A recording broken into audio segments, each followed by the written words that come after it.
2020. For what it's worth, I look at the December early numeral date of 2020, and this means we're halfway home. It was about 2 years ago we were all sworn in, almost to the day, I think, of regional council. So I'll thank you again for the privilege you've given me halfway home. And I guess the first year went to governance, the second year is COVID. Maybe next year we'll actually get to some work. So there you go. But everybody, well done for the first half year. With that, the call to order. Madam Clerk, over to you. Thank you, Mr. Chair, and good morning, everyone. I'm going to provide a very shortened review of the protocols for electronic participation in this council meeting. Voting for this meeting will be conducted verbally. For procedural votes that do not require a recorded vote, the chair or I will call for any objections. If you have an objection, please indicate your name and objection. If no objections are stated, the motion will be deemed to be adopted. For recorded votes, I will call upon each member in alphabetical order based on last name. I will confirm the vote for each member. If you do not respond when called upon to vote, I will call your name a second time. If you do not respond to the second call, you will be recorded as abstaining from the vote, and your vote will count in the negative as a nay vote. If you're participating electronically and are leaving the meeting, please send an email to council@peelregion.ca to indicate that you are leaving the meeting.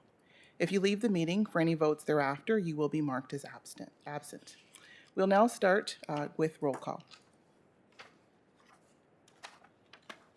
Mayor Brown?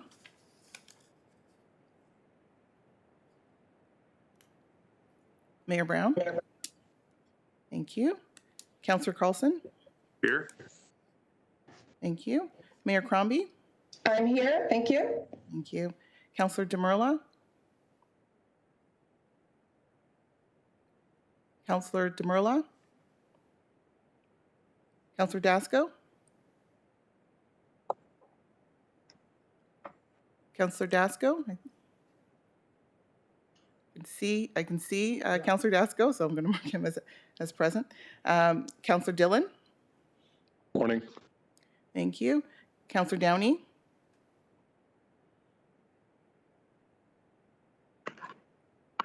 Present. Councillor, thank you. Councillor Fonseca? Good morning. Here. Thank you. Councillor Fortini? Good morning, I'm here. Thank you. Councillor Groves? Councillor Groves? Councillor Innes? Good morning, present. Thank you. Councillor Kovac? I'm here. Good morning. Good morning. Thank you. Councillor Mahoney? Good morning, present. Thank you. Councillor McFadden? Good morning, everyone. Present. Thank you. Councillor Medeiros? Here. Thank you. Councillor Paleshi? Good morning, present. Thank you. Councillor Parrish? Present. Thank you. Councillor Raz? Present. Thank you. Councillor Sato? Here. Thank you. Councillor Santos? Present. Thank you. Councillor Sinclair? Present. Thank you. Councillor Starr? Present. And Mayor Thompson is not here, but Councillor Early is his alternate. Councillor Early? Present. Thank you. Councillor Vicente? Present. Thank you. Madam Clerk, it's Councillor Groves. Thank you, Councillor Groves. And Madam Clerk, it's Councillor Damerla as well. I'm present. Thank you, Councillor Demerla. Okay, thank you all. Brings us to our Indigenous land acknowledgement. We would like to begin by acknowledging that the land on which we gather and which the Region of Peel operates is part of the treaty lands and territory of the Mississaugas of the Credit. For thousands of years, Indigenous peoples inhabited and cared for this land.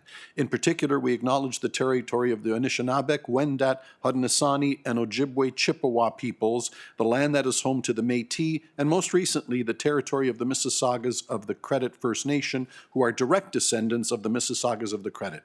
We are grateful to have this opportunity to work on this land, and by doing so, give our respect to its first inhabitants. Okay, Madam Clerk, the next item I have is a declaration of conflict of interest. Are there any declarations of conflict of interest? Hearing none, I have approval of the minutes for the November 26, 2020 Regional Council meeting as moved by Councillors Starr and Innes. Any questions? Anyone opposed? That is carried. That brings me to the approval of the agenda. And Madam Clerk, I have to make a note of one item that with regards to the agenda, I've been advised by legal that we want an additional in-camera report that speaks to our housing master plan agreement with the federal government. Those discussions and the financing were conducted in camera, and the clerk and the legal want to make sure that we proceed accordingly. So I need that as an additional item. So with that, as moved by Councillor Fonseca, as seconded by Councillor Parrish, that the agenda for the December 3, 2020 Regional Council meeting include an oral in-camera item related to the Housing Master Plan to be dealt with under in-camera matters 24.5, and further that the agenda for the December 3, 2020 Regional Council meeting be approved as amended. Madam Clerk, do you require a vote? Any objections? If not, that is carried, and that is our agenda for today. Thank you. Moving on, the consent agenda. We have no delegations today. We'll get Dr. Lowe's update on the COVID file. So that takes me right to item 9 and communications with calls for consent. Item 9.1 on consent. 9.2. 9.3. 9.4. 9.5, all on consent. And item 9.6, 9.7, and 9.8. Thank you. All the communications on consent. Item 10 are the 3 separate staff presentations. On to item 11, items related to human services. 11.1, update on Brampton Food Banks on consent. Hold, please. Oh, that to be held. Thank you. Items 13 related to enterprise programs and services. 13.1 on consent. Thank you. 13.2. 13.3. Hold. Hold 13.3. Thank you. 13, and who was that counselor the clerk is asking? Dasco. Counselor Dasco, thank you for holding 13.3. 13.4. 13.5. 13.6, 13.7 on consent. Thank you. Communication items 14.1 is to be held. 15, items related to public works. 15.1, do I have consent? 15.2 on consent. 15.3, Vision Zero Road Safety Plan to be held. Thank you. 15.4, Ontario Regulation On-Site Excess Soil Management. On consent. And then we have the communications and related items, other business, the bylaws. In camera, just to be sure with regards to the in camera, number 24.1 is the minutes. Item 24.2 is an oral update. Item 24.3, the Councillor Medeiros update. In fact, I think all of them will require to be dealt with. So with that, Madam Clerk, there you have it for our consent agenda. For the vote, over to you. Thank you, Mr. Chair. I've got a motion moved by Councillor Groves and seconded by Councillor Raz, that the following matters listed on the December 3rd, 2020 Regional Council agenda be approved under the consent agenda items, and this does require recorded vote. Mayor Brown? Yes. Mayor Brown in favor. Councillor Carlson? Yes. Councillor Carlson in favor. Mayor Crombie? Yes, in favor? Mayor Crombie in favor. Councillor Demerla? Yes. Councillor Demerla in favor. Councillor Dasco? Yes. Councillor Dasco in favor. Councillor Dillon? Yes. Councillor Dillon in favor. Councillor Downey? In favor. Councillor Downey in favor. Councillor Fonseca? Yes. Councillor Fonseca in favor. Councillor Fortini? Yes, please. Councillor Fortini in favor. Councillor Groves? In favor, thank you. Councillor Groves in favor. Councillor Innes? In favor. Councillor Innes in favor. Councillor Kovac? Yes, in favor. Councillor Kovac in favor. Councillor Mahoney? Yes. Councillor Mahoney in favor. Councillor McFadden? Yes, in favor. Councillor McFadden in favor. Councillor Medeiros? Yes. Councillor Medeiros in favor. Councillor Paleshi? In favor. Councillor Paleshi in favor. Councillor Parrish? Counselor Parrish in favor. Counselor Raz? Yes. Counselor Raz in favor. Counselor Sato? Yes. Counselor Sato in favor. Counselor Santos? Yes. Counselor Santos in favor. Counselor Sinclair? In favor? Counselor Sinclair in favor. Counselor Starr? In favor? Counselor Starr in favor. Counselor Early? In favor. Counselor Early in favor. Counselor Vicente? Yes. Counselor Vicente in favor, and that carries. Thank you. Thank you, and that brings us to item 8, update on the Region of Peel's response to COVID-19, an oral presentation from Dr. Lawrence Lowe. Dr. Lowe. Thank you, Mr. Chair. Good morning, Council. COVID-19 response. This week, I will review the current status of COVID-19 and our preliminary assessment of the gray lockdown measures and its impact in our community. I'll review various interventions, including underlying drivers, as well as a quick look at schools. I'll review increasing discussion. Dr. Lowe, The yeah, sound quality is really bad. yeah, Sorry. yeah. Thank you, Mayor Crum. You're stuttering a bit for lack of. You're coming in and out, so it's not quite perfect. If you can recalibrate accordingly. You know what? I'm going to try this. My apologies, Council and Mr. Chair. You're sounding much better now. Better. Yeah, you're sounding much better now. Why don't you Awesome. carry on and we'll see how it goes. How is that now, Mr. Chair? Very good. Carry on. Perfect. Thank you. Apologies to Mr. Chair and Council. Just as I mentioned, I will review the current status of COVID-19 appeal and our initial assessment of the gray lockdown measures.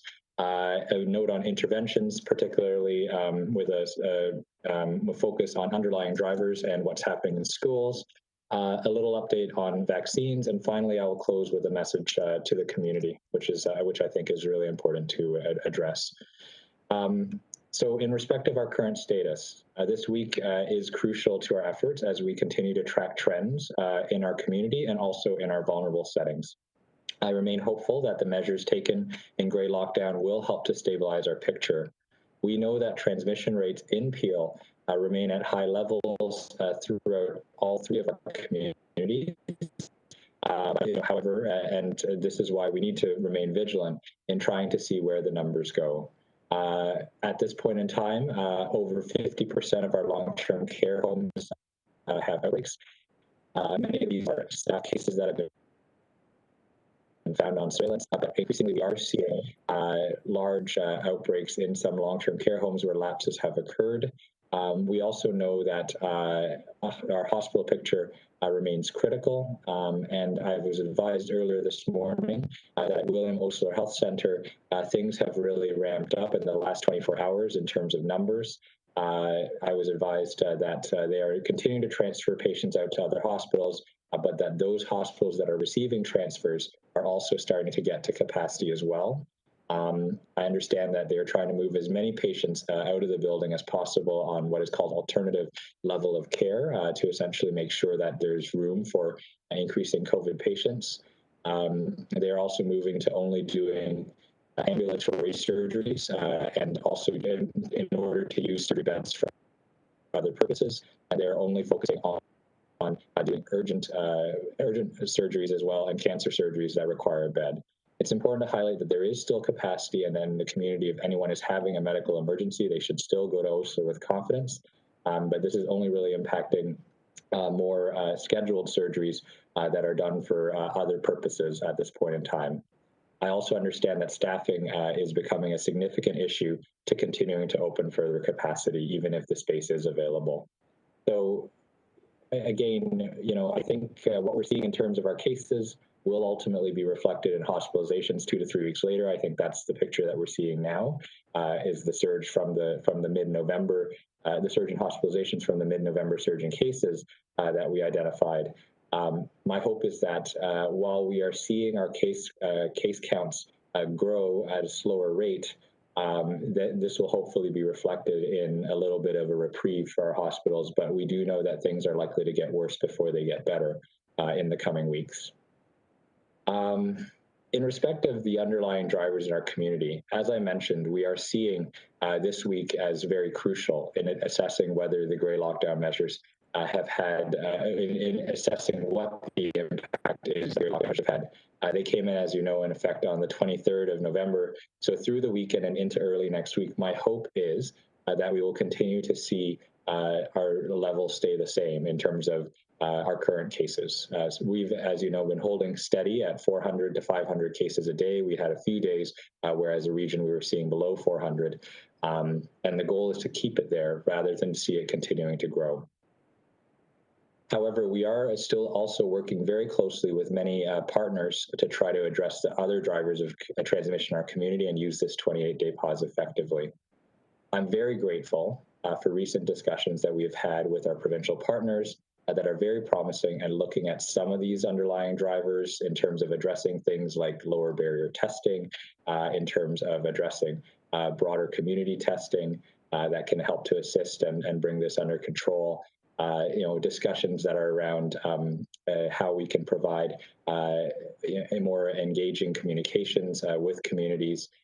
We've been in touch with many of the new community task forces that have been launched. These have come out of informal discussions that we've had with community leaders. I'm really grateful that we're able to rely on their expertise in many of the interventions we're deploying in the community. And I'm also really grateful for their support of our advocacy around things like income supports, safer workplaces, eviction protection, paid sick days. These are also interventions that are ultimately critical to changing behavior, changing choices, allowing people to do the right thing and self-isolate, and also in protecting the most vulnerable members of our community, both from COVID-19 as well as the impacts that it will have on their situation. In respect of schools, I wanted to reiterate that keeping children and youth learning has and remains a key priority for our COVID response, and we are doing everything in our power to keep COVID-19 out of our schools, and that means trying to really reduce COVID-19 cases in our community, because we do know that what we're seeing in our schools is likely reflected in our community. And as you know, our case counts in the community remain unsustainably high, as I described in our current status. But we are currently working with our school board partners to determine additional measures that can be brought on the already stringent precaution measures in our schools to keep COVID-19 out and keep schools open and operational for as long as possible. So we're looking at measures to address things such as mild COVID-19 symptoms, because we know that children are more likely to present with more mild symptoms. And we're also trying to determine potential changes to essential precautions that might be helpful, whether it's addressing school testing at high risk areas or screening criteria, all these other things. These are discussions that are continuing with our school board partners and with the province, with the goal of keeping schools safe and keeping staff and students safe and learning. Finally, I wanted to talk a little bit about immunizations. I know that there's been a lot of interest in the public. I want to first state at the outset that the timeline for broader community immunization is likely still months away at this point in time. While we are advised by the ministry to start planning for immunizations to occur in the first quarter of 2021, demand for initial vaccines will likely outstrip supply. And we also have, at least from the federal level, suggestions that it will be likely apportioned based on vulnerability to COVID-19 and risk, identifying individuals at advanced age as a possible priority group that will be initially targeted, as well as the populations that serve them. That said, Peel Public Health is proactively working with numerous partners and also with the province to plan for COVID-19 mass immunization. I absolutely wanted to highlight that there is still not a lot of information around what this program is going to look like, and we're going to follow the lead of the province, the lead and direction of the province, and I will absolutely share more information and details as they become available. But at this point in time, we've begun discussions internally with the Regional Emergency Operations Center to really look at how we deploy and redeploy human resources, secure facilities, equipment, et cetera. We're also engaging and collaborating with other health units and also Ontario Health, as well as our hospital partners, to share information and to open lines of communication, which will be vital in rolling out the program. And we know that ultimately this is going to be an integrated approach with both internal and external partners to meet immunization targets, with each rolling phase of immunizations as are anticipated. So at this time, we continue to await further information from the Ministry of Health around the vaccine immunization strategy, and I do commit to sharing more information as that becomes available. So in closing, I did want to really highlight for the community as a whole, just returning to a conversation that we had last week, certainly want to highlight my support for business owners again and recognize this has been incredibly difficult and recognizing their sacrifices. I think I'm behind them 100% in getting all the support they require as they do the right thing and help our community. The trends and the signs are promising. I think reducing the venues for interaction has really started to make a difference. It's held our cases pretty much where they've been since mid-November, and the hope is that as we continue, this will start to trend the way we all want it to, which is going down. In thinking on the conversation around businesses, I also want to remind that the other side of the equation is people's lives in the midst of a global pandemic. And, we're not necessarily hearing from a lot of the people who are severely ill, from our frontline healthcare workers who are all busy fighting this impossible battle.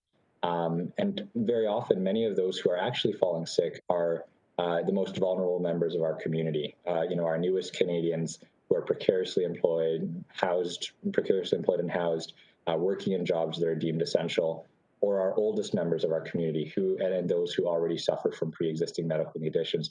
They're the ones that pay the price when it comes to COVID-19 if we don't get this under control. So it really is incumbent upon all of us who are able to reduce and cut down our contacts in person as much as we possibly can, really only spending time within 2 meters with those that we live with, and for all other interactions, meeting virtually, working from home, postponing, and certainly if we have to meet with people outside the household, absolutely only for an essential reason at this point in time, and always with distancing and masking.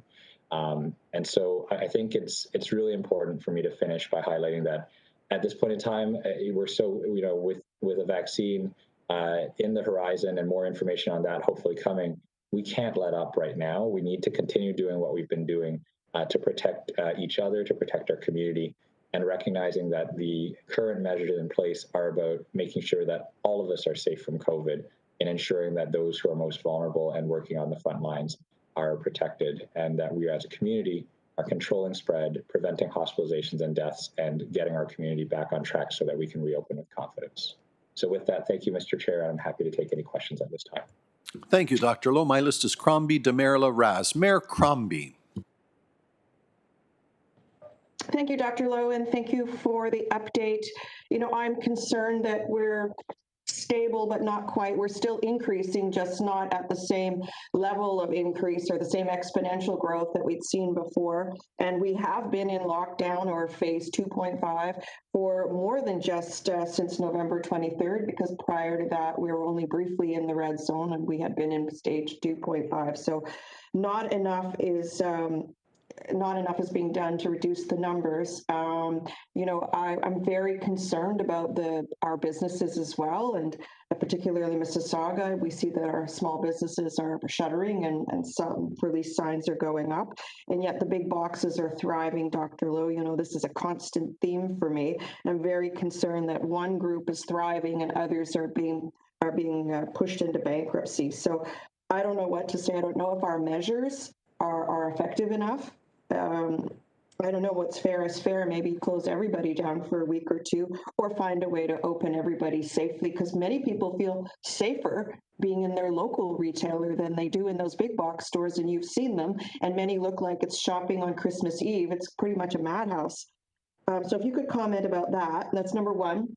I have 3 questions. Number 2 is we've seen some tweets from the paramedics about the situation at Trillium Health Partners using the loading bays to unload and to hold new patients. And I wonder if you may speak to the situation at both hospitals for a moment, because even though the mayors are part of the weekly briefing or biweekly or twice a week briefing, the rest of the councillors are not. So if you could speak to the hospital circumstances and what is going on with the ambulance bays. We're hearing from the paramedics, and we're going to be dealing with the growth of or building paramedic stations, et cetera, and supporting them today. And then finally, vaccine protocols.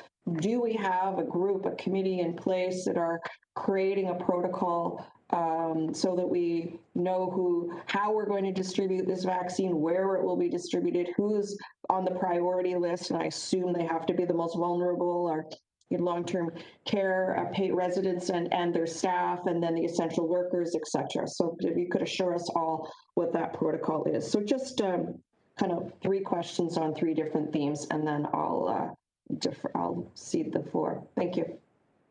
Thank you very much, Madam Mayor, for the questions. And absolutely, I mean, I think it's there's a few things around the closures and the aspects that we've described. Certainly, as I mentioned, many of the places were really brought into place to reduce venues for interaction and for socializing.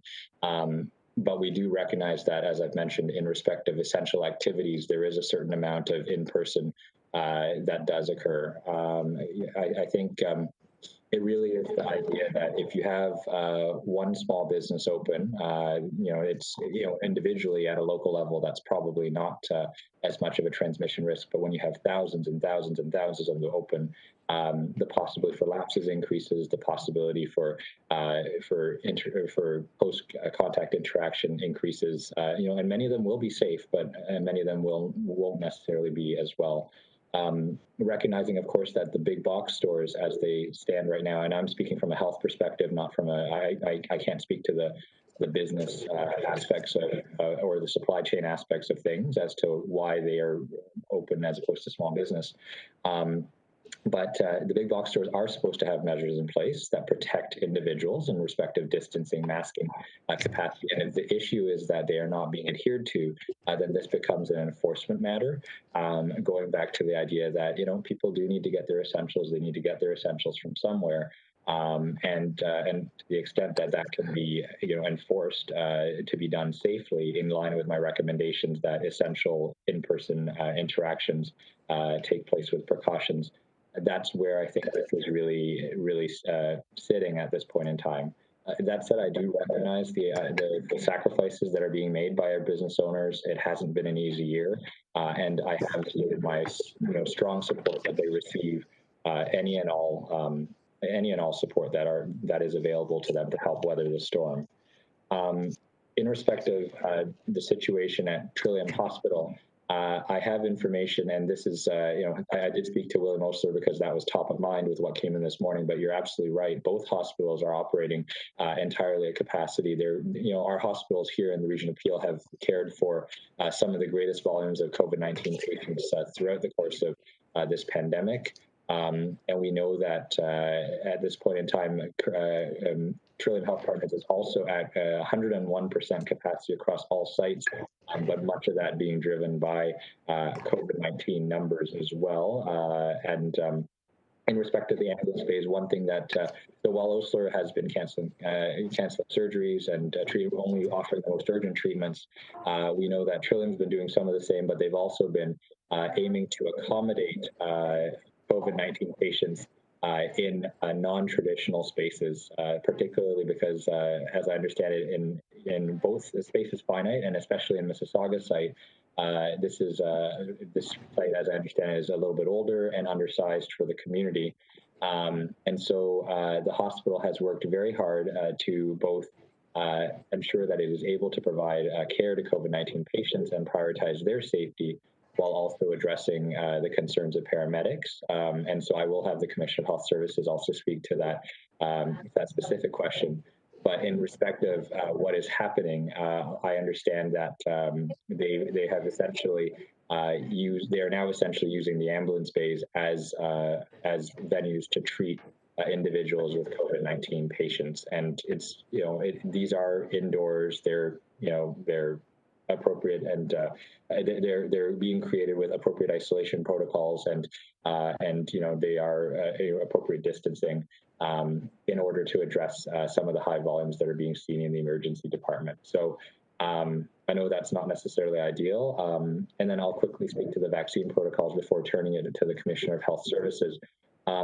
So the vaccine protocols will be determined by the province, but our group in Peel is creating we are creating a table that essentially will allow for information sharing and dialogue as information is received from the province around the program, what's it going to look like, priority populations, et cetera, and to be able to respond to all the various factors that are going to come down and need to align in order to offer this immunization initially to vulnerable groups and then more widely in the community.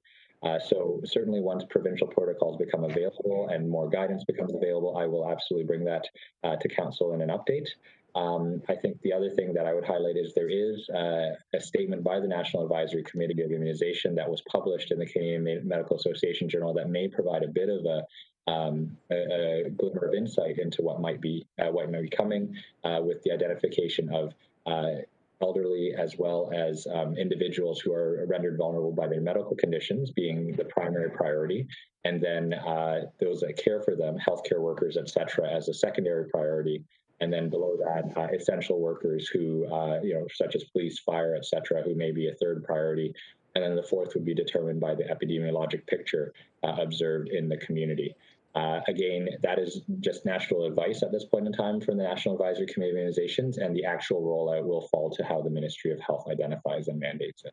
Just final comment that it will be difficult to manage care for those in hospitals and immunizing 75% of the population, or whatever percentage we need to immunize, and we'll probably need assistance from, I think it was even military that was being recommended that we bring in, because we'll have to continue to care for people. We can't take those people off the front lines to immunize, and yet we'll need to do so. So it's going to be a logistical nightmare for sure, but I'm sure we have the best minds on it. Do you know how close we are to approving any of the vaccines here, or not yet?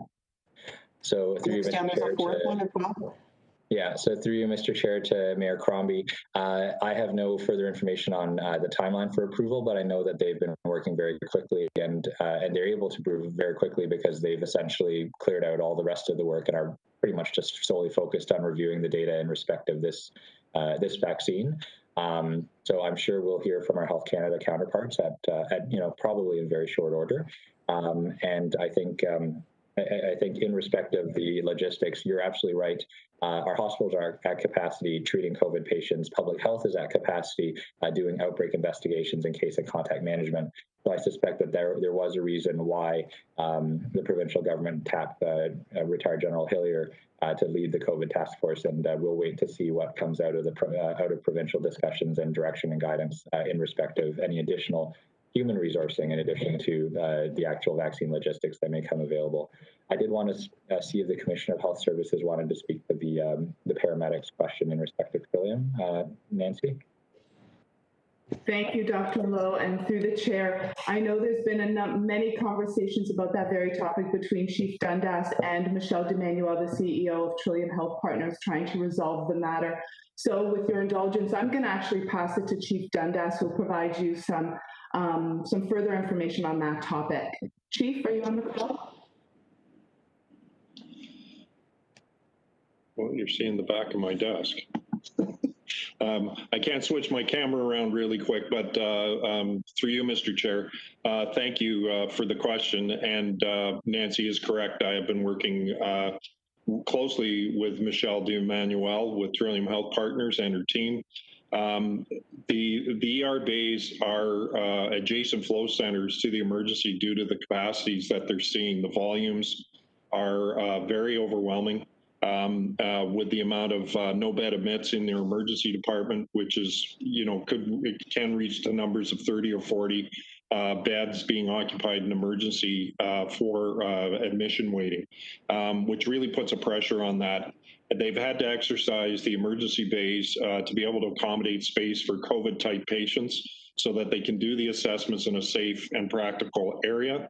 They have been able to set up cleaning and equipment stations for the paramedics, but at this time, we haven't been able to get the trucks into the bay for transition. So we continue to work on that. I know this isn't the most optimum solution, but it is very similar to what we had to experience for about 3 years when they did the Credit Valley expansion of the emergency department.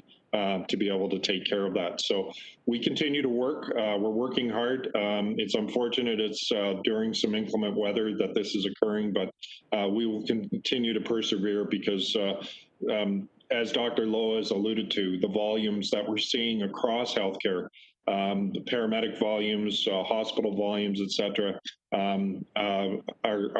are at capacity. And we're trying to do our best given the circumstances. Thank you, Nancy, and thank you, Chief. I just wanted to say that I'm aware that we're using over 120 beds just for COVID patients, pending COVID patients, and then in ICU as well. And people don't realize they have to be isolated in their own room and not allowing care and treatment for other people other than COVID-related patients. So it's pretty serious. It's pretty serious what's going on in both our hospitals, William Osler and Trillium Health Partners, and we see the evidence. Thank you, Chief. Thank you. Thank you. Thank you all. Moving on, Councillor Demerla. Thank you, Chair, and good morning, Dr. Lowe. I think you said that it's not easy for small business, and indeed it isn't, but I also want to acknowledge it's probably not easy where you are sitting. It's a tough one. What I've noticed is there's been two recurring themes, at least in the Mississauga context. And I just wanted to put them very simply. The two recurring themes that I am hearing is, one, small business, we should be able to open them safely. And then the second one, and I know Councillor Raz has a motion that speaks to it, which is the idea that Mississauga perhaps doesn't have the same levels of COVID infections as certain other jurisdictions, and perhaps shouldn't face the same restrictions as, for example, Toronto does. So I just wanted your thoughts on that, because when I keep thinking about this issue, the one thing that I guess I feel is that the real bottleneck isn't necessarily, because there is a view that the transmissions aren't as much, and surely, when you look at the numbers as a percentage of the population. So the real bottleneck, the first bottleneck perhaps in my head is really hospital capacity, and not so much what level of infection in the community is okay before it becomes out of control. So even before you get to that level, or what level of infection rate can we have in the community and not panic? Before that, I feel like the bottleneck is hospital capacity. So in that context, I keep asking, if we were to open small business safely, as many are advocating, and certainly I can see the rationale, can we quantify what that extra jump in infection could be, or do we have any data, or is the only way to do it is to try it and see what happens? And then if you could also speak to the second piece, which is if Mississauga was its own public health unit, would we be facing the level of restrictions that we are right now? So through the chair to Councillor Demerla, thank you very much for the question. I think it's important to remember that there are three bottlenecks, right? I think I've always said that it's cases become hospitalizations, and those ultimately become, intensive care patients in certain proportions, et cetera.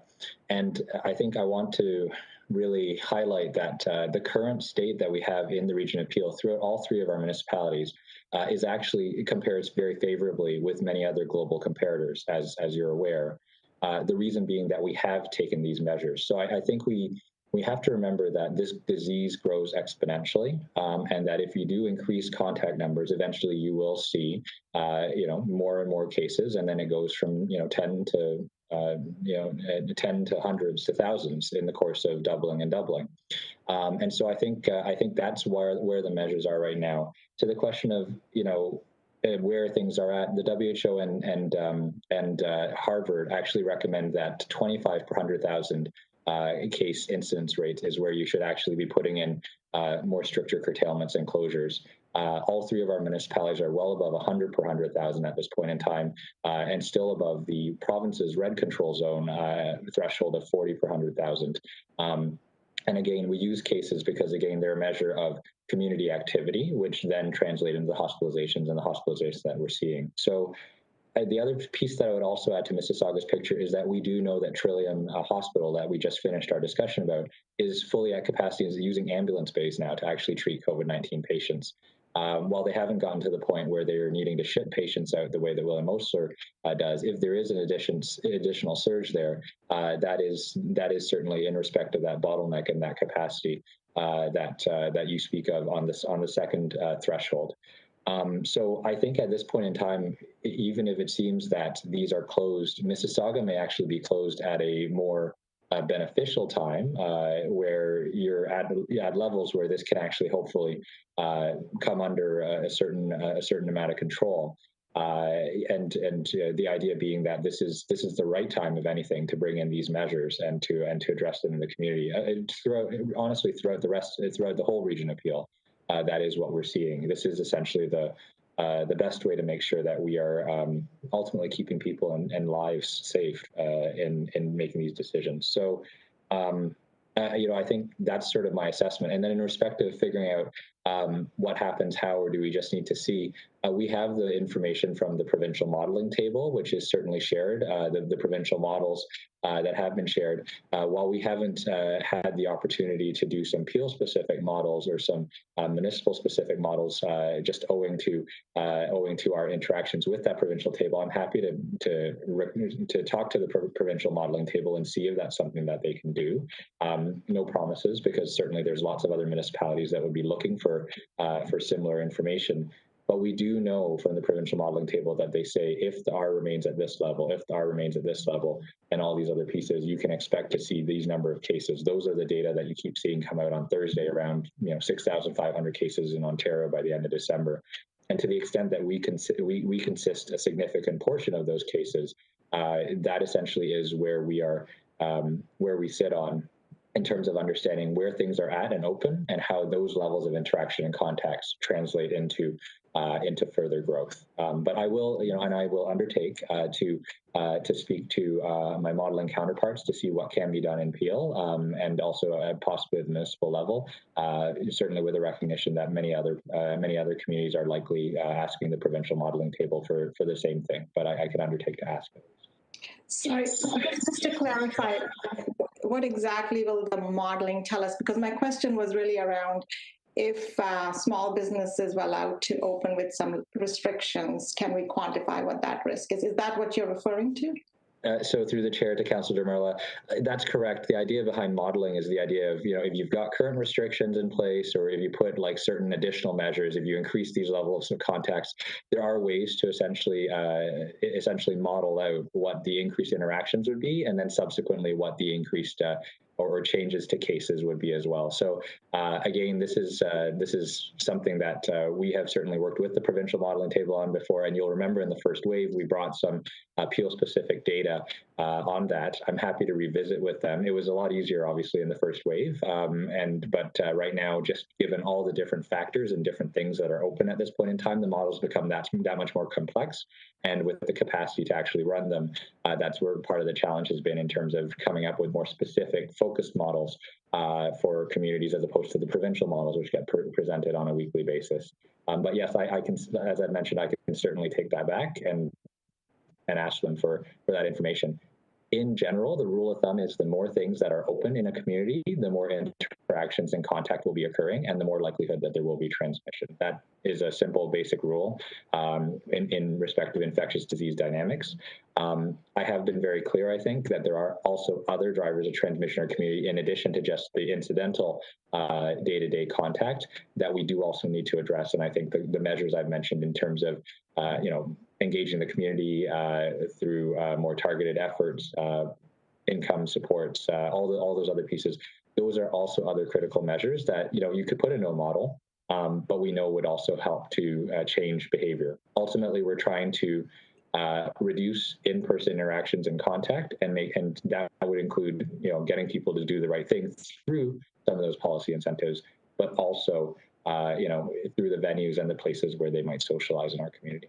So my second follow-up is, what I'm hearing from you is that right now, Mississauga has the right level of restrictions, but down the road, do you think there is merit to the idea that given how we are Ontario's third largest city, that if our numbers were quite different from the rest of Peel, is there an ability for public health to have a more, focused, targeted approach?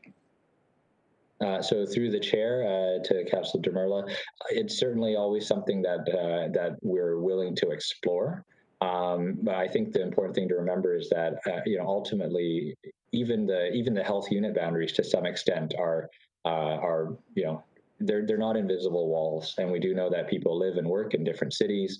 We know that there are interconnections between regions, interconnections with the City of Toronto. The hospital system is ultimately interconnected. So I think there's all sorts of factors that would need to come into play beyond just the individual case counts for the municipality to determine if regulations or restrictions would be differentially applied. I think that's only been done in one very specific instance, as you know, in the province of Ontario. And having spoken with my colleague in Windsor, Essex, as to why that decision was taken, it was very clear. There was 100% clear data that it was limited to the agri-food sector in those two communities within Windsor, Essex, and that's why those two communities were left out of the move to stage 3 at that time in Windsor, Essex. At this point in time, we have widespread community transmission. We are a very interconnected community, and even the course of the pandemic that we've had, it hasn't been one single sector. It's been, and certainly we've issued additional information on workplace outbreaks. We've issued additional information on occupations. It's a lot more difficult for us to circumscribe things in a large interconnected metropolitan area as opposed to the situation that they had in Windsor. So all that to say, I think it's something that I would want to proceed with cautiously, recognizing how interconnected our region is, both internally as well as with other communities in the Greater Toronto Area. Thank you, Dr. Lowe. That's all my questions. Thank you all. My list is Raz, Groves, Fortini, Kovac, Brown. But Councillor Raz, I see you've put a motion before the chair. We're still at questions at this time, but I think it appropriate so that everybody has it, because it's just been given to me now, to know what the matter that you may be speaking to later is. This motion reads from Councillor Raz that I hope to entertain if she would like to put it at the end of all the questioners at this time. The motion reads, whereas the Health Protection and Promotion Act 1990, the Act, states that every board of health shall provide or ensure the provision of health programs and services required by this Act and the regulations to persons who reside in the health units served by the board. And whereas the Act was silent on taking different approaches in municipalities covered by that particular public health unit, and whereas the Region of Peel has long advocated for its fair share of funding from the Ontario government that has greatly affected the region's most vulnerable residents, and whereas Peel region is over 1,200 square kilometres and represents a vast geographic area, and whereas Brampton is experiencing COVID-19 positivity rates double that of Mississauga and Caledon, and whereas Peel Public Health needs to focus strategic resources on where they are needed most, therefore be it resolved that the medical officer of health be requested to make public health decisions related to retail and businesses based on the health metrics for the individual municipalities of Mississauga, Caledon, and Brampton, rather than the whole of the region, for a more focused, targeted approach in combating COVID-19. Councillor Raz, you might like, I require a seconder. We're asking questions at this time, but and I see Councillor Parrish as a seconder. We'll carry on with questions, but then Councillor Raz, I will come to you when it is time for an emotion. This is the one I have before me, just so that the audience and all my colleagues know what is before the chair. Councillor Raz, questions at this time. Yes, thank you, Mr. Chair, and thank you for reading that out. Actually, my questions, two questions. One to the Chief, Chief Dundas, because he is with us today. When it comes to access to washroom facilities for our paramedics, how are we faring? I know that there's a lot of places where they previously used to go to take care of their business that they are no longer able to. So I'm just wondering, we spoke about this a few months ago, and I haven't heard anything since. So I'm just wondering how we're managing to accommodate our paramedic staff.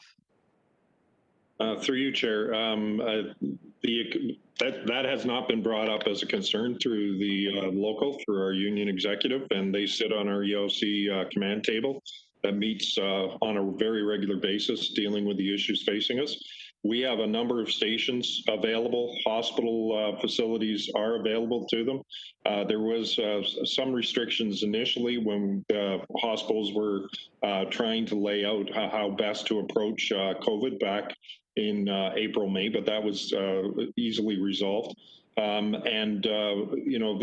ability to be able to stop in other locations has not become a matter. We do have quite a few stations throughout all the communities in Peel for them to have access to washrooms.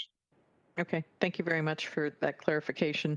Next question to Dr. Lowe. When it comes to our manufacturing and warehousing sector, what are we doing to more aggressively reach out to those companies, and how are we ensuring they're taking the proper precautions within those facilities? Thanks, Councillor Raz. Appreciate the question. So through the chair, we are working very closely with our Ministry of Labour Training and Skills Development partners. The provincial mandate for inspecting workplaces and compliance with safety measures lies with them. And my understanding is that they've hired more inspectors. They've been doing workplace blitzes in high-risk workplaces to assess for compliance. The provincial government has also had a multi-ministry team that has been into public-facing businesses to also assess for compliance with the Reopening of Ontario Act. Peel Public Health will investigate workplaces that do have outbreaks and will enforce compliance around the Section 22 guidance that's there. We have issued educational messaging and previously in the course of reopening had webinars. We have a website that's available for businesses, which should absolutely be visited by any business, especially if they don't have a COVID-19 safety program. That will peelregion.ca/coronavirus, and clicking on businesses will bring up a whole bunch of resources around how to come up with a workplace safety plan. I think the reality is that we have a lot of workplaces in the region of Peel. Certainly, we're targeting the highest risk ones on the basis of our data together with our Ministry of Labour colleagues.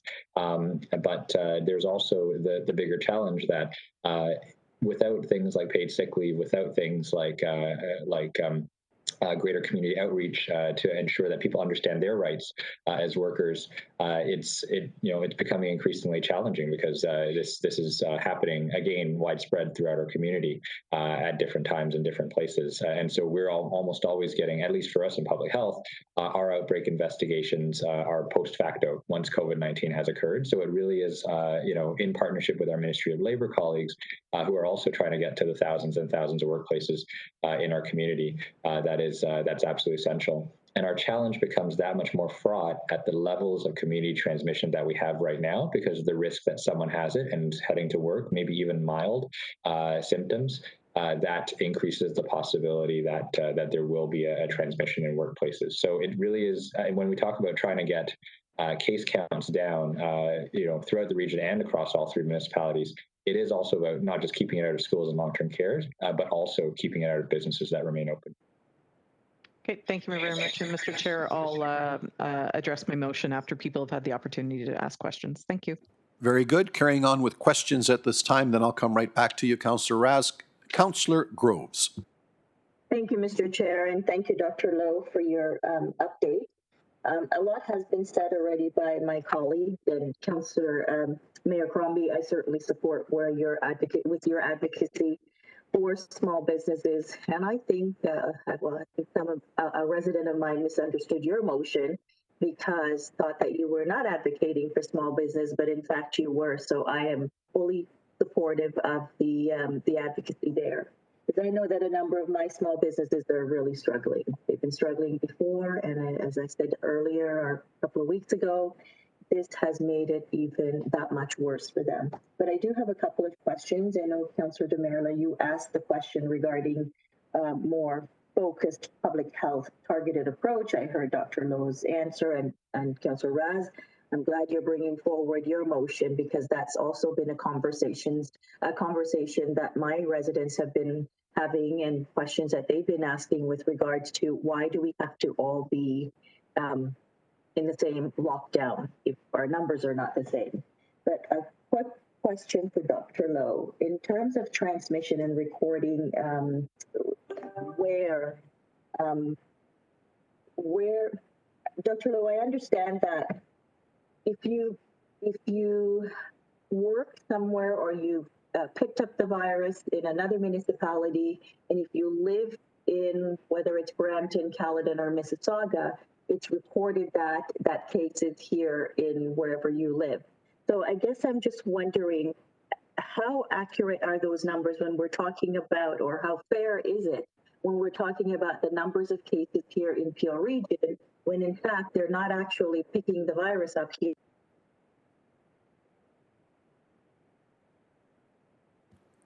Councillor Groves, we've lost you if you can hear me. I can hear you. Can you guys hear me? You're back. Carry on. I don't know where you lost me, but my question to Dr. Lowe is with regards to the recording of data where folks actually picked up the virus. I know that if you live in Peel Region, whether it's Brampton, Mississauga, or Caledon, if you picked it up outside of Peel Region, you're recorded as to where you actually reside. So I'm just trying to understand the fairness here, or how that really works, because then I think that that's making our numbers a little bit inaccurate, I guess, or. So through you, Councillor Groves, no, the numbers are accurate. They reflect cases, as through you, Mr. Chair, to Councillor Groves. The numbers are accurate. They reflect cases of COVID-19 that have been contracted by residents of Peel. I think what you're asking is the question around if they were exposed in a different municipality, would they be, is it unfair that they're reflected as Peel residents? The reality is that every other municipality is reporting cases the same way. So same thing with Toronto. They could be exposed anywhere, but they're being reported as Toronto residents. And I think it speaks to, it speaks to the idea that there is still activity and in-person interactions and contacts that are happening. If anything, this actually speaks to the degree why certainly, and I've heard the motion now, but why there is this need for us to really take a whole of region / a whole of Greater Toronto Area approach, because York, people work in York, they get infected, they get counted in Peel, but people work in Peel and they live in Toronto or York and they get counted in York or Toronto. And the reality is that there is so much interconnection between our community that short of moving to a significant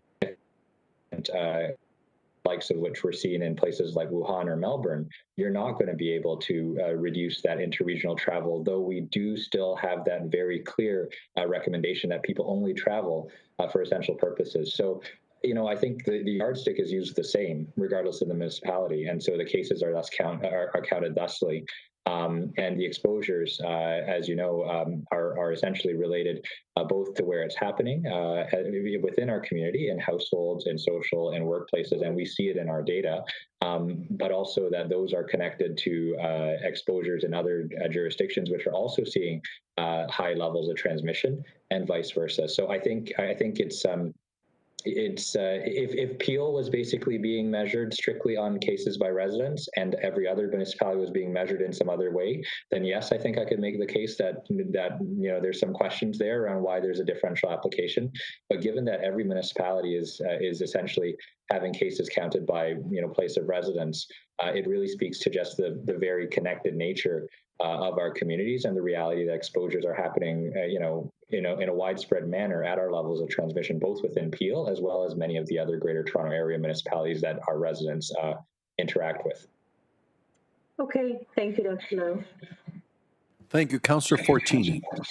Thank you through the chair, and thank you, Dr. Lowe. Just a couple of questions. The first one is, what's happening with, or are we looking into for the Brampton East or and also in the Bramalea area for the isolation centers? Do we have any updates on that?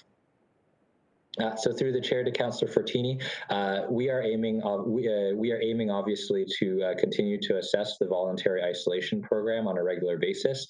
The initial site was chosen because it is central in the region to all of the hard hit areas and was already operating. So it was the quickest way for us to get this really critical intervention up and running. We are also very cognizant that we need to move with the community. We need to work with community partners to ensure that any additional expansion of the program is a success. And so I do know that a presentation went before the region's community response table yesterday. We are in contact with a number of other community groups to determine how additional supports and services might look in expanding the program. And there you have my commitment that we are working as quickly as we can to identify additional neighborhoods where voluntary isolation may be offered and what that would actually look like. Okay, thank you. And the other question is, yesterday I was at Walmart getting gift certificates for my breakfast program. I see these big box stores. They're full of people, hundreds and hundreds. I remember when we first started, they would count so many people in. So I don't know. We're closing these small little businesses, which people feel more safe. But we go into these big box stores. I just was shaking my head yesterday how jammed they just are. And now it's under Christmas. So I think everyone's doing the shopping, everyone's doing that. And I just felt unsafe, like waiting in line there to go get these gift certificates. And I guess everyone's shopping, but I don't know, what can we do? Like, at the end, I know we've been talking about it, but if everyone's going to pile up in one area, doesn't it make things worse than spreading it around into small other businesses? Amen to that, Pat. To spend $1,000 of gift certificates yesterday with those kids, like, I had to wait because I had to get them. But I'm telling you, like, I've seen it. Everyone was right beside you, overcrowded with 3 cashiers. They don't even open cashiers, because they say workers don't want to come in.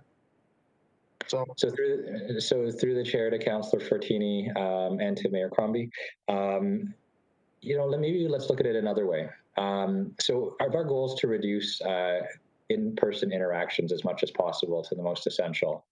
The less venues you have means the less venues and opportunities that you have for spread.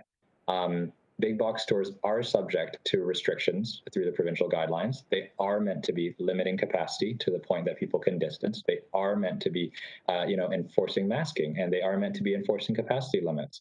If it's an enforcement issue, then I think, perhaps my enforcement colleagues can speak to the efforts that they're undertaking there.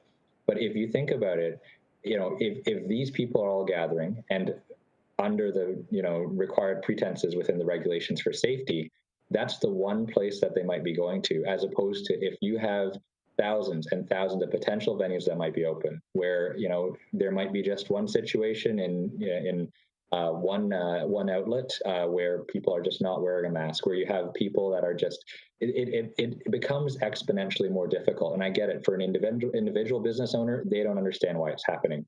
But again, it's the same issue as the collective, the tragedy of the commons problem. If everyone decides to drive to work, then suddenly traffic is absolutely terrible. And it's the same idea. If everyone decides to open again, then suddenly we have way more interactions and way more possibility for spread. So yeah, it does seem that they're crowded, and that's likely because they are the businesses that are there. That's why the capacity limits are there. That's why the distancing is in place. But it really limits the interactions in in-person venue. If it's just the Walmart, if there's an exposure at the Walmart, then we know and people know, and they can all take precautions appropriately. What we don't want to see is a situation like we saw, for example, in Ottawa and Elgin Street, where 2 people who were waiting for their test result went to 13 different bars and basically, or I don't remember the exact number of bars, and caused a whole bunch of exposures. But that's because those venues were open. So I get it. It looks crowded, it looks concerning, but you have to remember that's one venue, and that's just one place where this potential transmission may be occurring, as opposed to thousands within the community when you take it at an all of community scale. Yeah, thank you. Like, I find that I don't know if everyone's fed up. At the beginning, I go into Home Depot, you have to wait a long lineup. So if you don't go 6:30, 7 in the morning, they're forever. Now, I don't see any lineups no more. They're just letting everyone in. So I don't think so. Everyone's following the rules no more. I think they're just giving up and people are just coming and going. Okay, thank you, Dr. Lowe. Thank you, Councillor Kovac. Thank you, and through you, Mr. Chair. If I cut out at any time, feel free, please, to let me know. I want to thank you, Dr. Lowe, for your update. Very informative today, so thank you for that.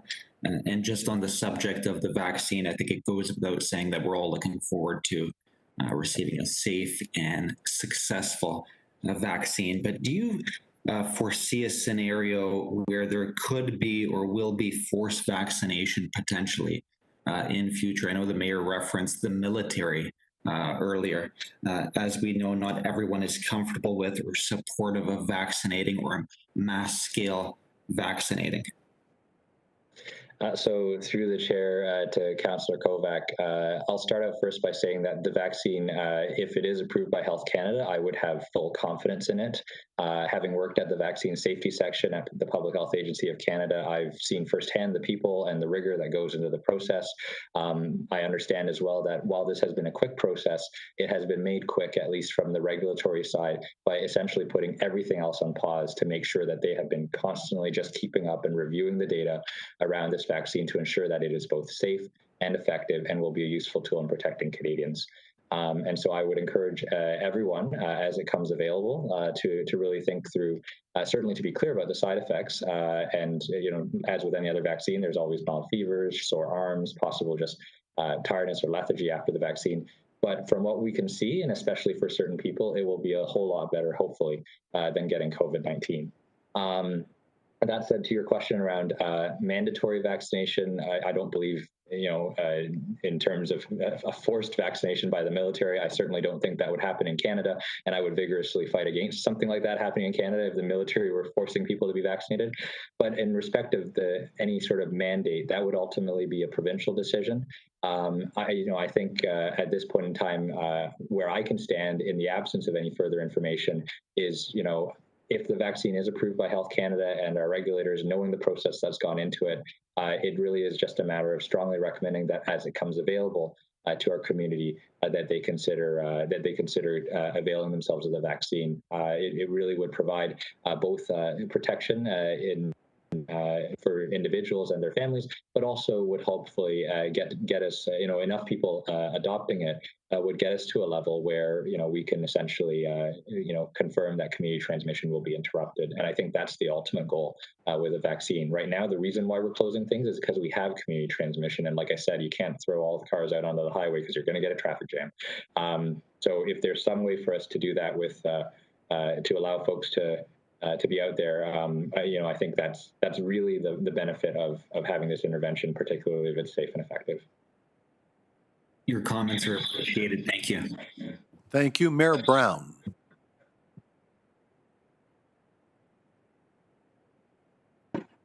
Hi there. So like Mayor Crombie, there was a few questions I've already asked you, but I think it's for the benefit of regional council. I think it's important to be heard. One of them is in terms of this 28-day shutdown, what is the early prognosis that you have of provisions being lifted? I know initially we talked about being temporary in nature as a weapon to halt escalating numbers, and we sort of conveyed that to local businesses that this was a temporary measure. But I think there might be some cold water being speculated right now on that prospect. And so if you could share what you think, I know it's early, but if after 28 days those restrictions will be lifted. So through the chair to Mayor Brown, I would probably be speaking prematurely on these specific measures. Again, and certainly while respecting Mayor Crombie's previous comments that we've had some form of measures in place since the beginning of October, these specific gray lockdown measures that were taken by the province came in on the 23rd. And so I think it would be premature for us to confirm that we have the trend that we're hoping to see until we've seen the full 14 days, which would come early next week. Again, I think the other thing is we really need to focus on the additional measures that need to come into place to address some of the other drivers in our community. And as I mentioned in my update this morning, I'm very glad for many conversations I've had with our Ontario Health and provincial partners recently, just around things like reducing barriers to testing, more targeted testing at essential workers. There's a lot of efforts that I think are going to be announced in the next little while that may be able to help continue to drive things down. I mean, again, the details are all being worked out, but hopefully we'll be able to address those drivers of transmission as well, which may then obviate the need for some of these measures. Again, all things that are being currently in process right now, and then obviously with the prematurity of speaking to the specific trends still at hand as well. Okay. In terms of the retail council report that I think got some media attention yesterday about, I think it was 0.1% or 1% of transmission coming from small retail outlets. What would your response be to that to retail stores in Peel Region? So through the chair to Mayor Brown, I think just sort of reiterating what I had shared, some of the measures were taken on, so the measures were a suite of measures designed to bring COVID-19 under control. Some of the venues targeted were known to be high-risk settings, even regardless of what level of community transmission. Certainly, bars, restaurants, gyms. There's a reason why every country on Earth that is trying to take this seriously has targeted those venues. Places that you can't consistently mask, places that you may be in close contact with people outside of your immediate household. But then the other part, as I mentioned, because it's a gray lockdown piece, is about really trying to bring down the venues and the levels of interaction very quickly. Thousands and thousands of places where transmission may occur if a lapse occurs. And so while the data to date is 0.1%, we have to always remember that the data their data says that. We have to always remember that sometimes we never actually figure it out. Like, contact tracing, we were at 80% throughout most of September and October, which meant there were 20% that could be happening anywhere, right? It could have been just an interaction that people forgot about. We also rely on human memory in the course of a lot of our investigations. Some people don't remember where they went or where they may neglect to remember certain parts of their day, which may lead to it. So I think there's certainly challenges, with just pointing to that data. And really, the ultimate goal around retail was about reducing the number of in-person venues to reduce the number of in-person interactions that are occurring in our community. A follow-up question to that is, Theodore is loud in the background. Okay. The follow-up question is, where that we know there's significant transmission, the question I want you to think about is, we can all be advocates for you, to the provincial and federal governments who are on regular calls, and what type of supports do we need? What type of tools do we need that could further our ability to really target where the transmission is most apparent? I had a briefing on the weekend. I think I mentioned it to you the day before, and they voluntarily wanted to tell me what they're doing. It was a transportation logistics company where they've have had over 400 cases, and they self informed the municipality to let us know about the challenges, what they're doing. They're offering sick benefits on their own, even though it's not being provided provincially and federally. And they wanted me to know that they're doing everything they can, but they are a higher risk setting. And so we know we have those higher risk settings in transportation, logistics, and food processing. What else can you think of? What tools, knowing that the transmission is so significant in those settings, what else can we be doing? Because obviously, and I'm just hearing some of the numbers from different companies, and they're alarming. So thank you, Mayor Brown, through the chair. There's a number of things that I think I've been pretty clear about in terms of additional drivers of transmission in our community. I think to the extent that we can protect our essential workers and address transmission in workplaces, that it will take a multi-pronged approach. More workplace inspections and blitzes. I mentioned these to Councillor Raz. We can always have more. So more Ministry of Labour inspectors, more support for our current Ministry of Labour inspectors.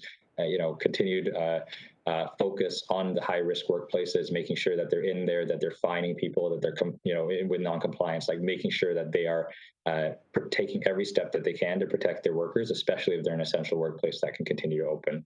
The paid sick benefits, encouraging every employer to do it or mandating it, either provincially or federally or whatever the case might be.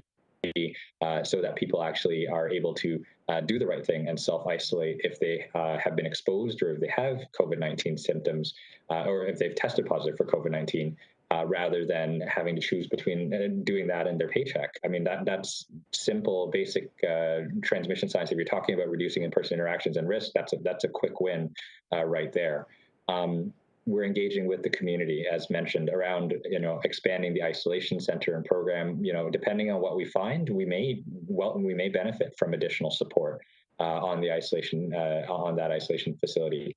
Additional supports in respect of engaging the community. You know, we're chatting with numerous community leaders in terms of getting things out there. And rather than go through a whole list here, just sort of on the fly, what I can also share with you, Mayor Brown, through the chair, is that we are issuing an enhanced update to our pandemic response plan early next week. I think I mentioned this last week. I may have neglected to mention it in my update this week, but we'll be issuing it early next week, and I plan to be able to discuss various pieces of it at council next week. But I think the important thing out of seeing that plan, if you know, in terms of advocacy and pushing for those supports, you know, once you've reviewed it, I think it will be certainly to yourself, Mayor, as well as the rest of council, all of you with your expertise, to determine which level of government and who should be engaged in order to make sure that some of those interventions are actually brought in line. So I look forward to issuing that, and certainly to our broader discussion next week.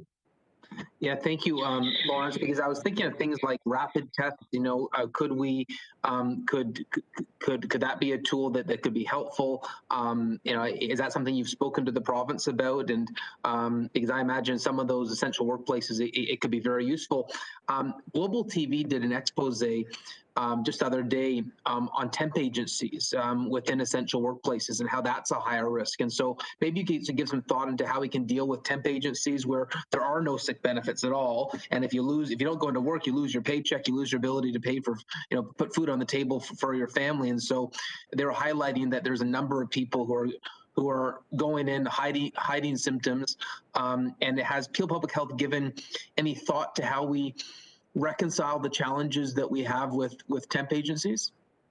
So through the chair, to both your points, Mayor Brown, first of all, in respect of rapid testing, as I mentioned in my remarks, I've been really grateful for a lot of the discussions that we've had with our provincial colleagues around reducing barriers to testing. Rapid testing is certainly something that has been discussed, and certainly something that we have been advocating and providing input for as to what that might look like in our community. And I'm hopeful that we'll be able to share details about a program in the days to come once we've landed things with our provincial counterparts.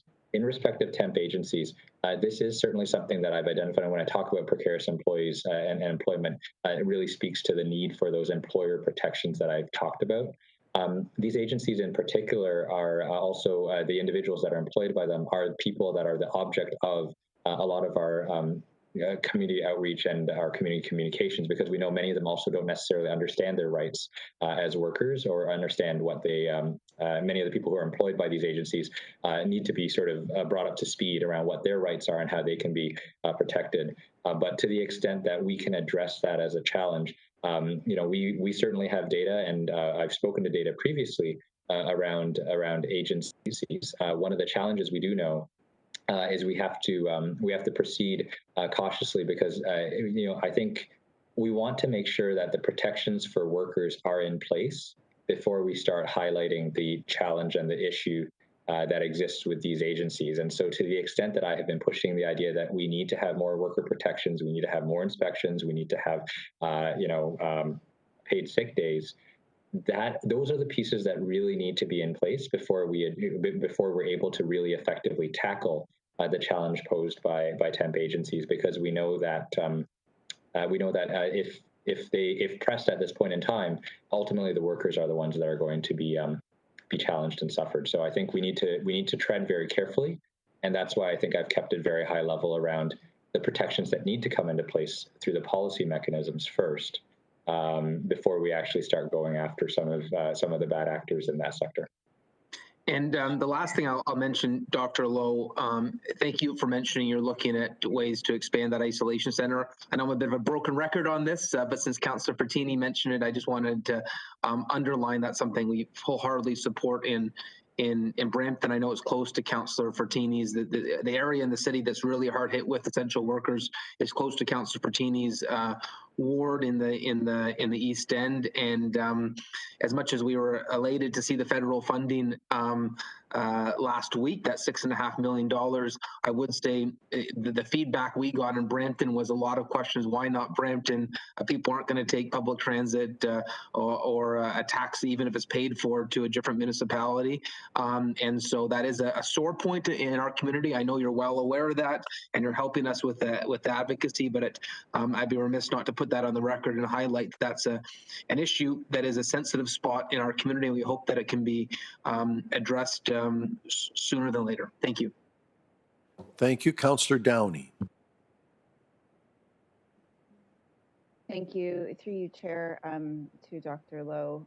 I guess, I mean, there's lots of different issues and ideas being tossed around this table. I'm wondering, ultimately, do you need more bodies? Like, where, we're talking about, Councillor Raz has tabled a motion to target and be very specific about resources and help through COVID. At this table, do you need more resources? Do you need more bodies to do the job that you're doing? Through the chair to Councillor Downey, if I might defer to the Commissioner of Health Services on this one, because I know that she's bringing an in-camera discussion. I don't know if that's happening today. Certainly, there are a lot of initiatives that are happening, and there are a lot of provincial initiatives that are being discussed, as I mentioned, we are, to the extent that we can rely on our partners, Ontario Health, community agencies, all those other people, but certainly we'll also present an additional workload and burden on my staff, who have been taxed really for now coming up on a full year in emergency operations almost as of January 23rd. I think the question is apt, but I do wonder if the Commissioner of Health Services wants to speak to, or at least maybe provide a high level around the broader discussion that might be coming later in camera. Commissioner Polzinelli. Thank you, Dr. Lowe, and through the chair. To you, Councillor Downey, thank you for the question. It's quite an important one because the impact that we're seeing in public health with regards to the extensive hours and the work underway related to COVID is impacting public health as well as the rest of the organization. So that question is a good one. We do have an oral report that is coming in camera that will provide some further details for you. Thank you. And as much as, as members of elected representation around the table, we hear from our residents and we hear people in Caledonice say, why are we being lumped in with Brampton? We hear people in Mississauga saying the same thing. I think ultimately, from a high level, what I'm looking at or what I see is that we had a healthcare system that was treading water before COVID. And there is absolutely no way anybody could believe in a minute that Peel would be able to survive through this in any manner that isn't what we are looking at today. Exactly, like we just couldn't. People used to say to me, I have 4 kids, and people would say, "Oh, how was it when you had that 4th kid?" And I'd say, "Imagine you're drowning, and then someone hands you a baby." It's exactly the same thing. We were already drowning, and then you pile a pandemic on top of that. I think the message around this table from our mayors and our chairs, and I would look to all of you because you're in those meetings and you're connecting with the province as well as yourself, Dr. Lowe, is that we can pick at all the little bits and pieces of where our problems are and our target areas are, but on a whole, we just need that support from them. We need the support to get through it, and the reason that we need it now is because we didn't have it before, and that's the bottom line. That's the way that I see it, anyways. Thank you. Thank you. That's my list of questioners at this time. I will take a motion from Councillor Carlson, seconded by Mayor Crombie, that we receive Dr. Lowe's presentation. All those in favor, are there any opposed? That is carried. Councillor Raz, that brings me to you and the motion I now have before me that's been moved and seconded. Would you like to speak to your motion, please? Yes, thank you, Mr. Chair, and another really good discussion today. There's no right or wrong answers at this time. We're just trying to do the best we can from a health perspective for our frontline workers, for our retailers, for everybody, for our residents, for everybody that we're dealing with. I think in my mind, we went from a red zone very, very quickly to a gray zone. And we we really didn't have the time to see if those mechanisms worked. And there's been a few times where we've gone very quickly between stages, and our businesses are struggling to try to keep up with those rules, but also we're trying to figure out what really works from a public health perspective. We've seen in other areas that are also hit hard that there's perhaps the red zone might be more appropriate for a Mississauga scenario. Last week I dropped off a plant for my parents without visiting, just plopped it on their porch and had a nice outdoor conversation with them. But to get to my parents, I have to pass 3 malls. The malls were packed. These are traditionally malls in the Halton region that aren't very busy. So, and one was in Hamilton. We know that Toronto and Mississauga and people in Brampton and Caledon are going to those malls. We know people are going about their daily business. This is, the holiday season, it's Christmas time. And I find it really difficult to explain to our small retailers that, you know what, you're different. You have to lock down. But in my area where Winston Churchill is the dividing line between Halton, I can't explain why it's different there. And that's been the biggest challenge. And they are hurting. And this is the Christmas time, and they're like, we will do whatever you want. Just please let just 25% of the people come into our store. I know that's been a recommendation by the Canadian Federation of Independent Business as well. So we're trying to strike that balance. And I think, and I went through the health protection and promotion legislation last night, and there's nothing preventing this council from requesting of you, Dr. Lowe, to say, you know what, when you make those recommendations to the province, pardon me, that perhaps we need a more targeted strategic approach. And I would be fully supportive of that. So I think the motion is clear that we are requesting that you make those decisions based upon, the geography and the population and the COVID numbers for Mississauga, Caledon, and Brampton. With and it's not everybody getting in their car at once. It's a very strategic approach. So that's what I am asking you today, and I know that Councillor Parrish has seconded this motion, but it's about finding that balance. And the red zone is an area that I would have liked to have seen be in place longer before we took that next step, because we don't know what works until we go through that 2-week period. So that would be my request. And the motion is fairly brief and self-explanatory. So thank you very much. Thank you. Councillor Parrish. I've been making the same point all along, and I thank Councillor Rast for the motion. It's very reasonable.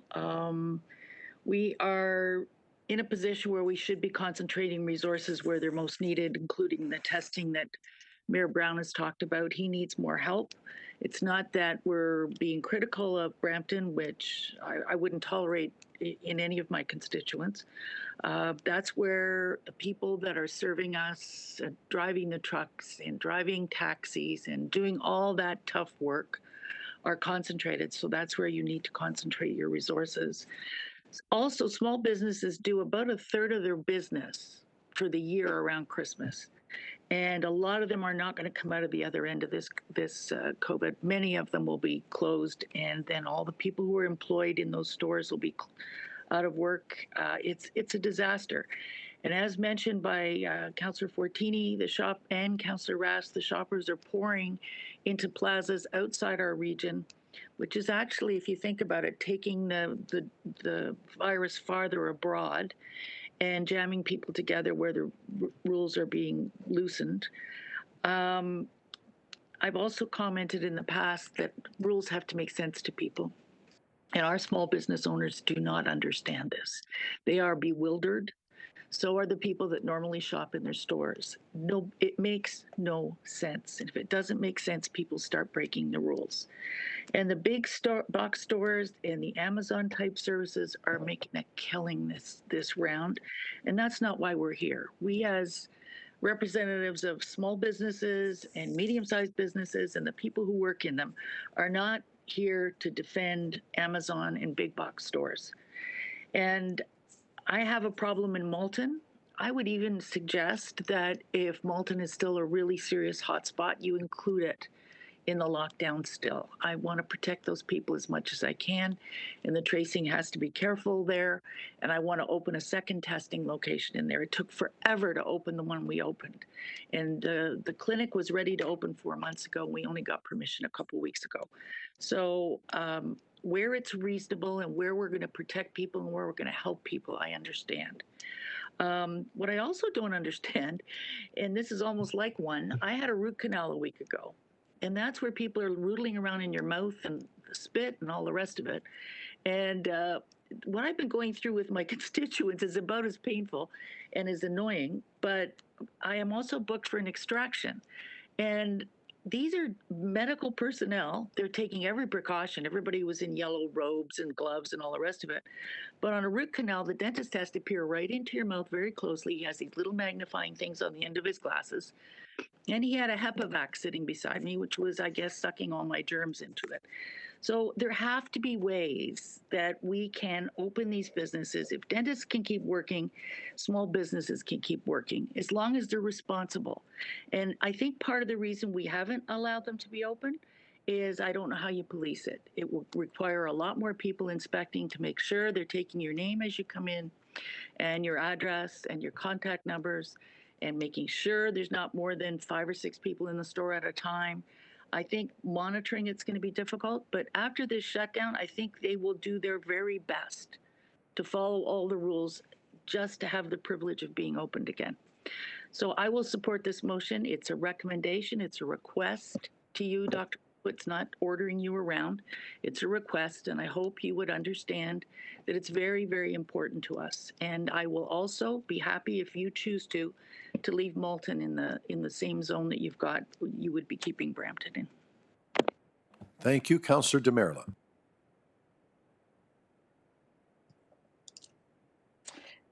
Thank you, Chair. And Councillor Parrish made some of the points that I was going to very eloquently. I want to begin by saying I will be supporting the motion.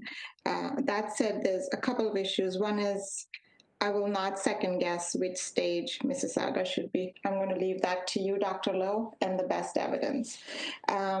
And the second one that I struggle with, even though I'm going to be supporting the motion, is, all of the arguments that are being made as to, well, people are pouring into Halton or Burlington really make the case that narrow geographic restrictions don't work because people just move to the next area. So if Mississauga was open and Brampton was closed, guess what? People from Brampton are going to come to Mississauga. So it actually sort of militates against the idea that somehow narrow surgical geographic restrictions can work. As long as mobility of people isn't restricted, that's not going to work. So that's, it's just something to keep in mind that I agree with the intent of the motion. I agree, as Councillor Parrish said, that it's only requesting you, it's not mandating you. But I think the other point that Councillor Parrish raised, which I was thinking about, was there must be parts in Brampton, probably wealthier parts, that have lower infection rates than perhaps some of the poorer parts in Mississauga. So, are we going to just unpack this at the city level, or are we going to now get into communities within cities? And then some of it is, are we really in this together? Probably not, because clearly the wealthier are faring better than the poor. But that said, do we at least want that spirit of trying to be in this together? So I struggle with it at many levels. But from a idea perspective, I see where Councillor Raz is coming from, and I'm happy to support that as long as it doesn't end up with unintended consequences. So I'll leave it at that, but for now I will be supporting it. Thank you. Thank you, Councillor Downey. Thank you.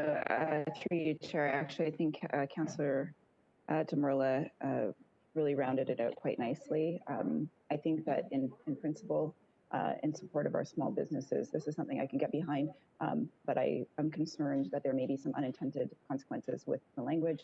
I would hate to see us put ourselves in a position where we are differentiating between, gathering sizes in Mississauga versus Brampton and Caledon, because, if I can't gather with my family of 10 people in Brampton, I'll just go to my aunt's house, 2 blocks away in Caledon and we'll all join there, and there'll be 50 of us. So I'm concerned about that, but I think when it comes to supporting the small businesses, we've heard quite clearly in Caledon that they're willing to follow very specific rules. They're willing to open by appointment. You know, we have one business doing kind of FaceTime shopping with her clients and then shipping. So or having them come and pick up. There's lots of different avenues I'm sure we could take, but that being said, Dr. Lowe, we will also follow your guidance. Thank you. Thank you. Mayor Crombie. Thank you. I guess I thought this would always be the case, that when our numbers warranted it, we would be surgically removed and permitted to open. But unfortunately, our numbers don't warrant it yet. We're still over 100 cases per 100,000. But certainly, if it speaks to allowing us when we're ready, then fine. I also worry about unintended consequences, which means, does it mean that we'll pull resources away from Mississauga? We're also dealing with the pandemic, and allocate greater resources to Brampton, because that's how it reads to me. So I'd be very concerned about that. Thank you. Councillor Medeiros. Thank you, through you, Chair. I guess the staff, if I can get staff's, I guess I'm trying to understand essentially the spirit of the motion essentially recognizes that the situation in Mississauga is better. So some of the small businesses there, is it really divided geographically, or is this going to be across Peel? Because, you know, ultimately, I think Councillor Downey, I think, expressed it. When you're going to start, especially when we share the same medical officer, our public health represents the region, and if we start surgically, or whatever sort of term you want to use, you're going to undermine, I guess, the efforts of areas, which in this case being Brampton, because essentially, as you see, even from a newsroom media report today, the second highest concentration of COVID is on the border between Vaughan and Brampton.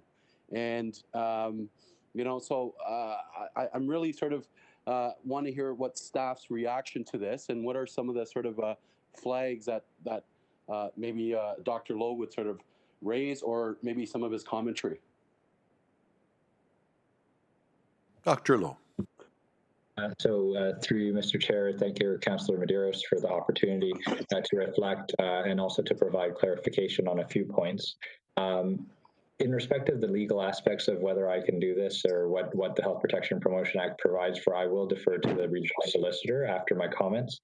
I did want to highlight that we do look at the health metrics, you know, for the whole region, as well as for the individual municipalities. We actually have started sharing those health metrics for the individual municipalities with the mayors on a regular basis, and that's been something that has also been added to our weekly epidemiologic report. And in terms of the motion, I can certainly, you know, I mean, our public health decisions are always based on the health metrics of what we're seeing in these communities, in addition to other metrics, as mentioned, in terms of the overall healthcare system, our contact tracing capacity, our testing capacity, all those other pieces, the usual metrics that we'd identified. And I think that's where I'm sort of struggling with the part of the motion that says focusing strategic resources on where they're needed most. It's not a geographic need that our resources are focused on. It is it's a healthcare and scientific need. Contact tracing is happening across all 3 municipalities for cases that are being reported in all municipalities. And as you heard as Council heard in my response to Councillor Downey's question earlier on, those resources are increasingly tapped. You know, we've had to streamline our contact tracing process. We've had to make changes. We're dealing with hundreds and hundreds of cases that are reported every single day. So focusing on where they're needed most is, to some extent, focusing on those, you know, on essentially making sure that cases and contacts are traced throughout the region of Peel, not just in harder hit communities or harder hit neighborhoods. So I think that's where I'm struggling a bit with that question around resources, because all our resources are very much committed to the practice of case and contact management, regardless of where the case lives. The other resource that has been talked about is introspective testing, which, as we all know, is not within the mandate of Peel Public Health, but is the mandate of our Ontario Health Central Region partners. And I continue to have very productive discussions with them. Councillor Parrish, I've relayed many of the pieces you've identified for the need for additional testing in Malton. As I mentioned to Mayor Brown, we're having testing around how rapid testing looks, how we might deploy that more widely. But really understanding that those resources I mean, to the extent that Ontario Health also has some oversight over some of these strategic resources, I think there is an interest to make sure that it is focused on communities in need as well. And so I think for me, I think my response, at least if I were to receive this motion, and certainly, recognizing the request, I think my answer would be absolutely. These are the health metrics for each of the individual municipalities, as well as the region as a whole, are always considered in any of the recommendations that I make, in addition to both the testing capacity metrics and our conversations with Ontario Health, and also our metrics on tracing, which is essentially the strategic resource that Peel Public Health has really been most focused on, besides the communications, the advocacy, the education, and all the data that we've been putting out there, which really benefits the whole region, not just an individual municipality. And then also the hospital capacity, which is absolutely vital. And it's important to remember that all of our hospitals in the region of Peel have essentially are essentially challenged by this current resurgence and wave, but ultimately work as one hospital system serving the entire region as well. So, long story short, I do consider these metrics in addition to all those other considerations in any recommendation that I do make. And in respect of the legal ability to do this, I would defer to the regional solicitor for his advice as to his interpretation of the Act and the powers that lie within it. And did the solicitor wish to make a comment at this time?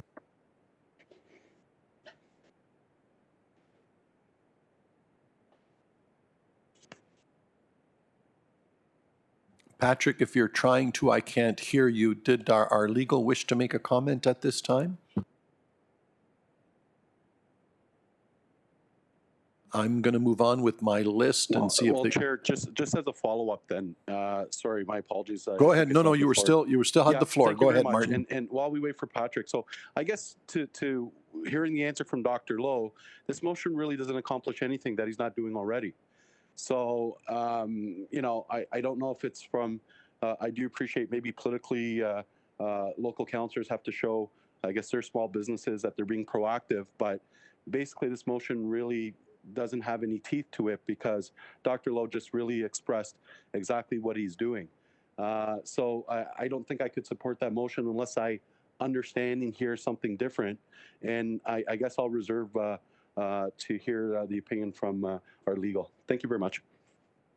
Thank you. Again, Patrick, I've got you on standby. The clerks have reminded me to remind my council colleagues that you can switch to active speaker view to see the motion on your full screen. So if that helps some of you. My list is... So, the Chair, some of us don't have that option. I've been asking to get a copy of the motion because I can't see it. Can it be emailed? I've been asking for the last while.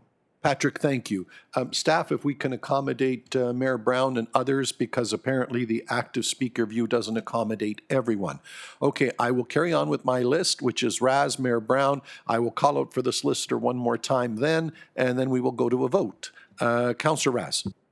Thank you very much, Mr. Chair. I am happy to remove the line "and whereas Peel Public Health needs to focus strategic resources and where they are needed most."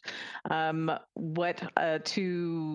Councillor Medeiros' point, I think what this does is give Dr. Lowe permission, and I did run this by Patrick ahead of time. So we are requesting that he make recommendations in the future to if the provinces asks what's your recommendation, that perhaps we can, as Mayor Crombie said, strategically make slightly different decisions for Mississauga, Caledon, and Brampton based on where we are in the epidemic. So that was, we also serve as the Board of Health, and I think that this is a reasonable request given our vast geographic personalities and what a big area we're covering. If you look at some of the other regions, I mean, we're just were huge. So why should we be treated differently when there are opportunities to not only in areas where there are very, very low cases, to be able to at least have small businesses opened. And again, this motion is just related to the recommendations of small business and retail. So that was the intent of the motion. Whether or not it has any teeth, I think we need to give the doctor the permission to make those recommendations on the individual municipality rather than the whole. So those are my comments. Thank you. Thank you, and noted that you have taken out that clause that might have given some people some concern. I hope that helps along the way. Mayor Brown. So I'm still waiting to get a copy of the motion. So can you stand me down until I get a copy of the motion? Very good. My list carries on then. Patrick, you've made it onto my list. I hope you can hear me and that we can hear you. I think you've heard the conversation. Your comments, please. I can certainly hear you, Mr. Chair. Can you hear me? Good to go. Go ahead. Very good. So Councillor Raz has, I think, reflected some advice that I provided to her earlier. The council is the Board of Health, and it has superintendents of public health programs and services. It can make a request of this nature. However, I think you've heard that Dr. Lowe is essentially already doing the things that the motion requests, to the extent that that speaks to the focusing of resources as necessary. If the motion is actually intending to direct Dr. Lowe, and I think it's not, it's stated as a request, but it cannot direct Dr. Lowe to exercise his discretion under the Act as to how to undertake the making of orders, for instance, a Section 22 order. He has a discretion that he has to exercise independently and on grounds set out in the Act as to how he goes about doing that. And he has complete liberty in exercising his judgment regardless of council's direction. I'm sure he will take into account your requests. All of that said, really the region-wide application of painful restrictions that is underlying all of this is coming from the province. And a request or direction even to Dr. Lowe is not really effective to address the source, I would suggest, of the issue, if the issue is looked at in terms of region-wide application of restrictions. So those are my comments, Mr. Chair. Thank you. Councillor Paleshi. Thank you, Mr. Chair. So I guess is the third whereas there being struck from the motion? And let me just be sure. The one that is being struck is the last active clause before the therefore. So the one that we understand is being struck is the one that would have read, and whereas Peel Public Health needs to focus strategic resources on where they are needed most. The mover and the seconder have struck that last whereas, Michael. Okay, so I thank you, Mr. Chair. So I thought that I could get behind this motion with that whereas included. So what you're basically saying in this motion is effectively we're not all in this together. Mississauga and Caledon need to be treated differently, which I guess is something I've been saying on regional council for some time. But now you're not going to allow for the municipality that has double your rates to have more resources in the motion. So I can't get behind it now unless you wanted to put that back in there or put in something that actually has a little bit more teeth, where Brampton should be allocated more resources and even double the amount of resources that currently have in Mississauga and Caledon, so that we can strategically combat the positivity rates in Brampton. Michael, thank you for your point. Dr. Lowe is next on my list, but I think I can tell you from the 123 meetings now we've had as our EROC committee, I think Dr. Lowe's next up, but I think he's going to tell you, I don't think that from the outset he ever has given us advice based upon boundaries. I think he's always marshaled resources where they belong. But Dr. Lowe, over to you. Yeah, so thank you, Mr. Chair, and through you to Council. I think there's a few things I would say here. Certainly, if we're talking about resources, as I mentioned, Peel Public Health is focusing our resources on the activities and interventions that are needed most throughout the region. I think if the request were made perhaps a different way around, additional resources, or requesting additional resources or something along those lines, that would certainly be helpful, both in terms of my conversations with our provincial counterparts and also Ontario Health Central Regions. As I mentioned, our resources are certainly at capacity, and we do case and contact management, we do outbreak investigation, we do surveillance and data, we do education, advocacy. That is for the entire region of Peel and for the municipalities that are comprised there too. So I think to the extent that we've been doing that, and also focusing on what needs to be done in our region, there are additional pieces, for example, testing, which are beyond our remit, but maybe something that could be said just in terms of a general statement around focusing strategic resources as opposed to specific to Peel Public Health, just for Council's consideration. And then the other thing I was going to mention in respect to the motion, in hearing the regional solicitor, it was a good reminder on the part of Patrick that I ultimately don't make the decision.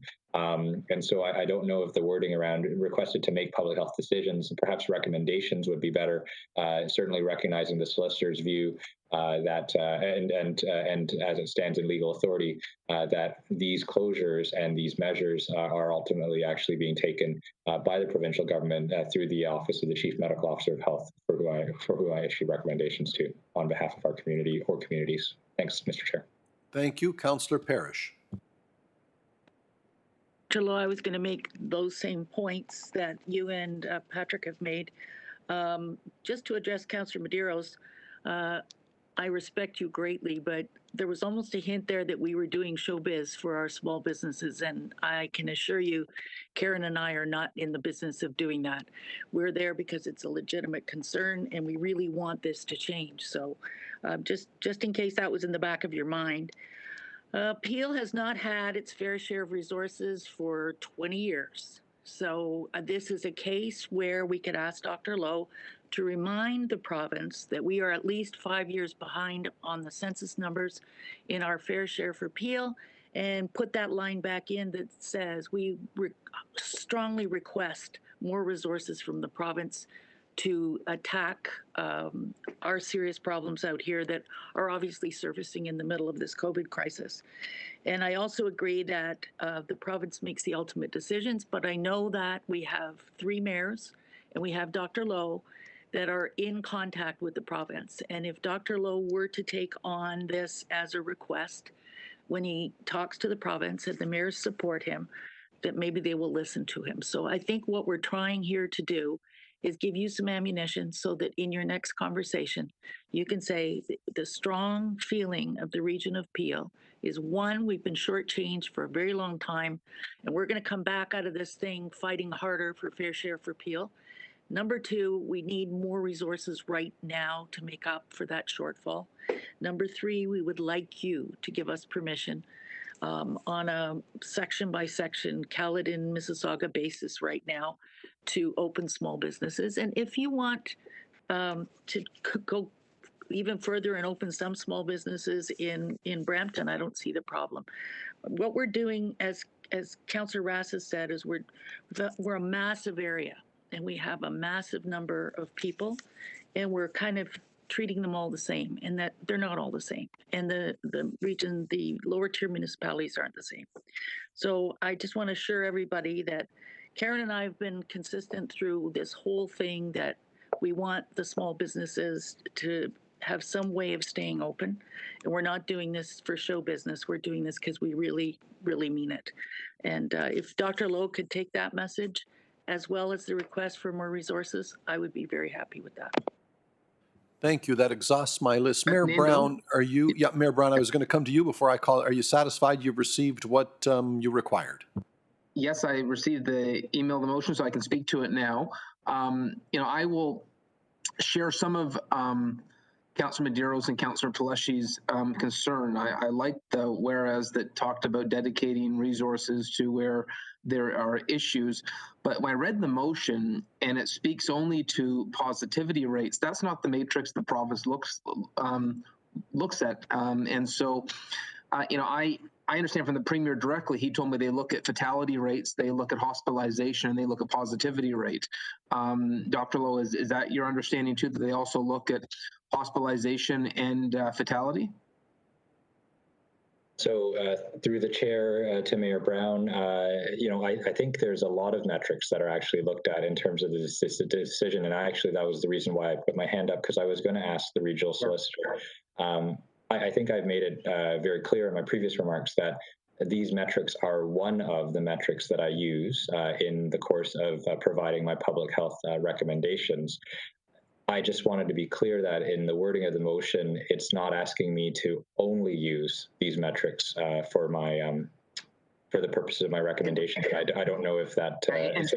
Yeah. And so, Dr. Lowe, that's what I was getting at. I'd almost suggest that line be taken out. I'm happy to do that. Okay.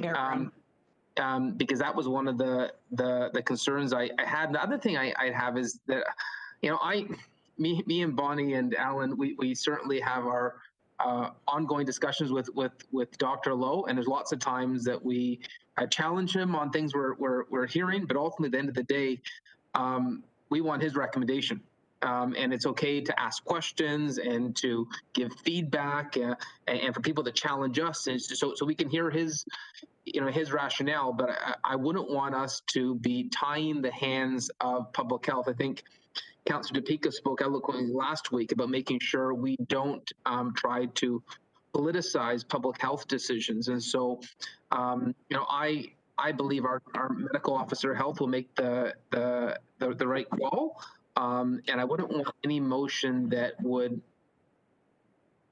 create a pathway that he has to follow if that's not necessarily the pathway that he believes is based on the best public health advice. And I know York Region Council, for example, passed a motion requiring their medical officer of health not to, close certain things. And I felt a little uncomfortable hearing that, because I think it blurs politics and public health, and I think we need to be cautious that we don't go even a little bit down that road. And this is coming from the perspective of someone who regularly asks Dr. Lowe about why can't we be more surgical, why can't we focus on industrial settings. I haven't had a restaurant outbreak in Brampton, why are we closing restaurants? That's healthy to have discussions with our medical officer of health, but I'm uncomfortable with any motion that would potentially tie his hands, and so I'd almost prefer if this could be feedback to him rather than a motion. And I think Dr. Lowe's hearing, we have downtown Brampton, there are areas that have very, very low case numbers when you look at our map, but there's areas in Brampton East where there are very high case numbers. I'm sure in Mississauga, there's a difference between Port Credit and Malton. And I think the challenge Dr. Lowe has articulated before is very difficult because the communities are so interconnected, to distinguish between neighborhoods. You look at the largest outbreak we've had in Peel Region being in Mississauga, but the majority of the cases from that outbreak were actually Brampton residents. And so it speaks to that interconnectedness. And so, if there was a way to surgically open small businesses, I would love that. I worry that this is economic tidal wave for our small businesses, and any way we can get some of them open, I'm all for. But I'm very hesitant to go down any line where it feels that we are dictating terms to Dr. Lowe. Let me ask this question bluntly, Dr. Lowe. Would it be your preference if we didn't have motions that were suggesting a pathway for you rather than just advice? So through the chair to Mayor Brown, I think this is the question that I'm asking of the regional solicitor. I think I've made my position clear that I do incorporate considerations of the health metrics for the region as a whole, as well as the individual municipalities, among other considerations in the course of the provision of my recommendations. And I'm wondering if the solicitor can comment. It seems like it's a request. So, I mean, I can take the request and advise that this is in keeping with my current practice. But I'm wondering if the regional solicitor can comment if this does speak to the concern that you've identified. I mean, I'm happy to, I serve at the pleasure of council as the Board of Health, but want to make very clear that this is, I'm already doing this in conjunction with additional criteria in the course of providing my recommendations. So, Patrick, I don't know if you're able to comment. Solicitor O'Connor? Yes, I can speak to that. I would say that if this motion were to pass, my advice to Dr. Lowe would be precisely in the terms he's just mentioned, that he should take into account what council has said, but that he is not bound by it. It is a request. It is a factor that he would take into consideration as he goes about his decision making. His decision making is discretionary and needs to be based on the factors set out in the Health Protection and Promotion Act and in his professional judgment. Mayor Brown, anything further? Yeah, so how would that differ from York Region, where the medical officer of health said that they had to abide by a regional motion? Patrick? Yeah, I would have to take a careful look at what motion was passed in the York case. Perhaps that was framed as a purported requirement. If council were to make a requirement that is beyond its jurisdiction, then there would be a legal issue. That would turn on the specifics. That's not this motion, and I'm content with the advice that I would give to Lawrence if this motion were to pass. So you're viewing this motion as friendly advice, but not requesting anything of the medical officer of health? It is friendly advice, and it is a request that the medical officer of health take these matters into consideration. That's the way I would interpret it. So it's friendly advice and it's a request. Okay, Yeah. I think we've gone far enough down that path. My list is Medeiros, Dillon, Raz. Yeah, and thank you very much. I think Mayor Brown has expressed it even better than I could and articulated. And I guess just in response to my colleagues, by no means do I suggest that this was showboating. I think certainly, from my residents, I represent downtown Brampton. We've heard our BIA come to council, and notwithstanding, I represent one of the lowest sort of metrics when it comes from spread in the city, but I also represent in another part one of the highest concentrations. And I hear this all the time. And my concern is, regardless of what I've heard, essentially this doesn't bind or direct or do anything that the medical officer isn't doing already. And the fact that there is a motion that puts forth, in some form of direction, regardless of the intent is good, it just seems, again, from a bird's eye view, politicians meddling, advocating certainly for their small businesses, and then it gets into sort of the whole debate of, well, why are we being specific to that area? Let's not target, why can't Brampton? So I just think ultimately it undermines sort of what we've been saying, and I've had Dr. Lowe, I've done Facebook Live chats with him, and the message has been loud and clear that I will never, or politicians should not get involved in directing our public health officer, and we listen to his advice and we proceed, we provide his feedback, and I think there is that spirit, and I think today's discussion really reflects that, and I think the medical officer will hear it, but so I don't know what this motion does besides showing our residents or showing the businesses that you've actually asked Dr. Lowe to remind him, but in reminding him or letting him confer to him this interpretation, allowing him to confer this interpretation to a certain degree undermines the independence which we all sort of want him to have, indirectly or directly. But again, that's, it's one of these motions that really is not going to do anything. And ultimately, what I think it does is undermine that message of independence, regardless if that's not the intent. So yeah, I won't support it, but I do appreciate where it's coming from. Thank you. Thank you, Councillor Dillon.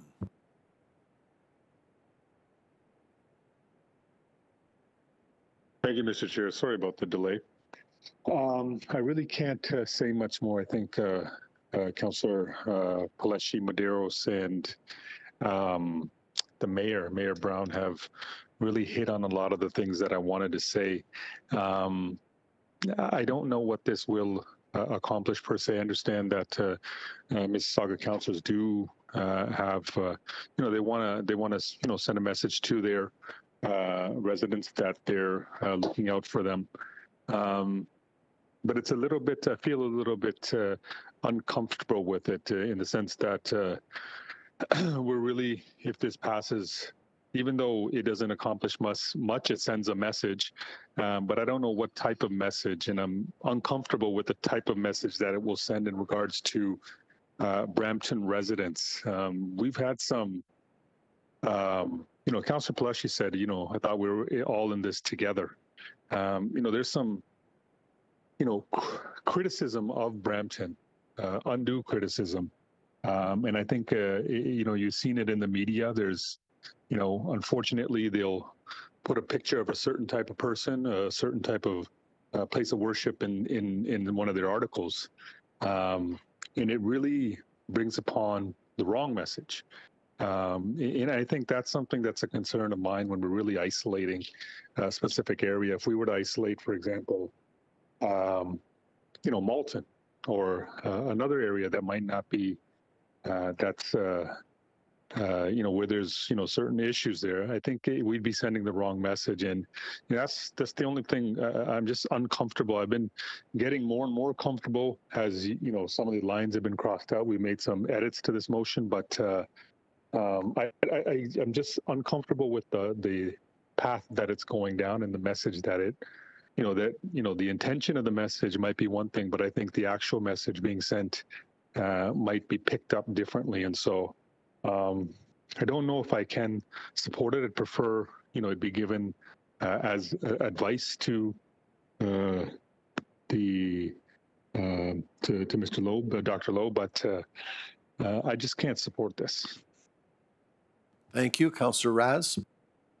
Thank you very much, Mr. Chair. First of all, for the Brampton councillors, I find it a little bit rich that you're saying we shouldn't be fighting for our businesses when you guys came to us a few weeks ago to help the downtown Brampton BIA for their opioid crisis. We're trying to help small business wherever we can. So don't give me those lines. I think it suits you when you advocate for your people, but not when we advocate for ours. That's ridiculous. Second of all, we are the Board of Health, this council.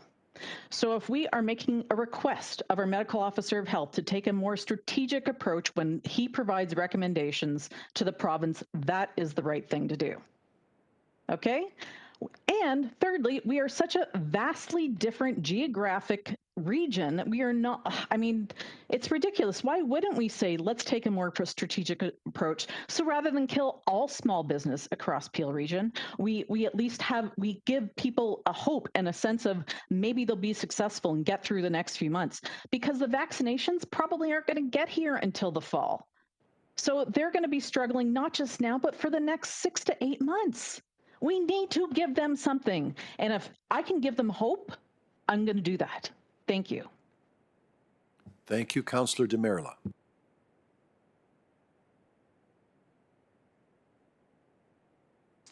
Chair, I'm just going to reserve my comments. I want to hear what others have to say. Councillor Parrish. I'm just going to second again what Councillor Ras has just said. And as far as politicians interfering with healthcare, the guy who's making all these decisions at Queen's Park, as far as I can see, is a politician. And maybe he needs a boost from us so that I know he says he's concerned about small businesses. Maybe he needs our request to fall back and maybe look at what he's doing himself. So having politicians not interfere with healthcare is a good policy, but it's not in place in Ontario. Good job, Karen. Thank you, Councillor Santos. Thank you through you, Mr. Chair, and I absolutely appreciate what councillors in Mississauga and Caroline in terms of advocating for their small businesses. You're right, we just did that, I think it was last week as well, for downtown Brampton. My concern about this motion I know that it isn't necessarily going to directly influence any decisions or recommendations that the medical officer of health will make or suggest, but what it does do for the city of Brampton is that it does fuel and feed into the stigma that already exists about our city. And that is, Councillor Dillon had mentioned it as well. From my perspective, we are trying very hard and are asking colleagues across the GTHA to perhaps not feed into that stigma. And while I appreciate Councillor Raz's and Councillor Parrish's comments, I don't know how many people are watching Council right now to listen to us and to listen to the nuances of our discussion and what this motion is about. I do know the consistency of media reporting the stigma and reporting in a very negative way what's going on in Brampton and the real story in Brampton. And so because of that, I won't be supporting this motion. It will be hard. I think if we try to explain this to our small businesses as well, they'll come up with the same arguments as like, well, why downtown Brampton? We don't have the same number of cases as a certain area in Brampton. And then we go down this very dangerous, vicious cycle of finger pointing, even though our discussion at this table isn't necessarily the case. So unfortunately, I won't be supporting it because I don't want to feed into further that stigma that Brampton is unjustifiably and inequitably tagged with. Thank you, Councillor Mahoney. Thank you, Mr. Chair. I'd like to call the question. Very well, the question's been called. Madam Clerk, on the motion to call the question, over to you. Yes, I do require a seconder for that. Will someone second Councillor Mahoney's motion? I see Councillor... Councillor McFadden will. Thank you, Councillor McFadden. Madam Clerk, to you. Thank you. So this is the vote on the motion to call the question. It does require a 2/3 vote. Begin with Mayor Brown. No. Councillor Carlson? Yes. Mayor Crombie? Yes. Councillor Demurla? Yes. Councillor Dasco? Yes. Councillor Dillon? I just have a question. Is there anybody still on the board? There are. Yes, but the question's been called. I need your vote. No. Councillor Downey? In favor. Thank you. Councillor Fonseca? Yes. Thank you. Councillor Fortini? No. Councillor Groves? Yes. Councillor Innes? In favor. Councillor Kovac? Yes, in favor. Councillor Mahoney? Yes. Councillor McFadden? Yes. Councillor Yes. Medeiros? No. Councillor Palashi? No. Councillor Parrish? Yes. Councillor Raz? Yes. Councillor Sato? Yes. Councillor Santos? No. Councillor Sinclair? In favor? Councillor Starr? Yes. Councillor Early? In favor. Councillor Vicente? No.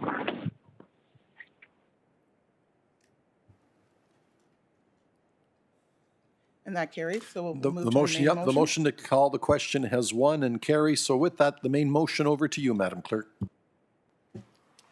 Thank you. Mayor Brown? No. Mayor Brown opposed. Councillor Carlson? Yes. Councillor Carlson in favor. Mayor Crombie? Yes. Mayor Crombie in favor. Councillor Demurla? Yes. Councillor Demurla in favor.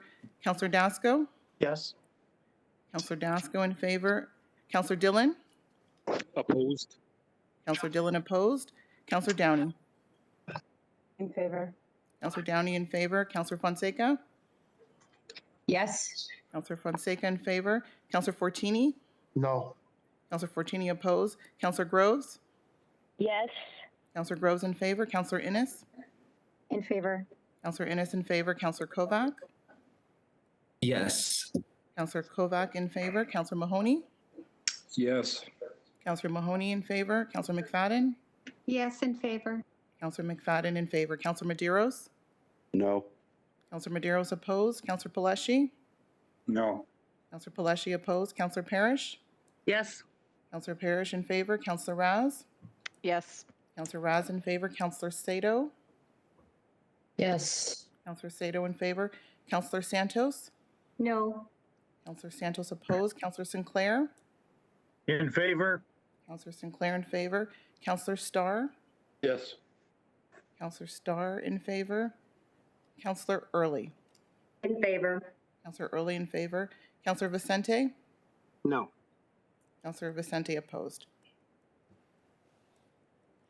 And that carries. Thank you. The motion carries. So that brings me down to staff presentations now. And in terms of everyone's times management, maybe I would let you know that at 11:45, I'd like to get through the staff presentations.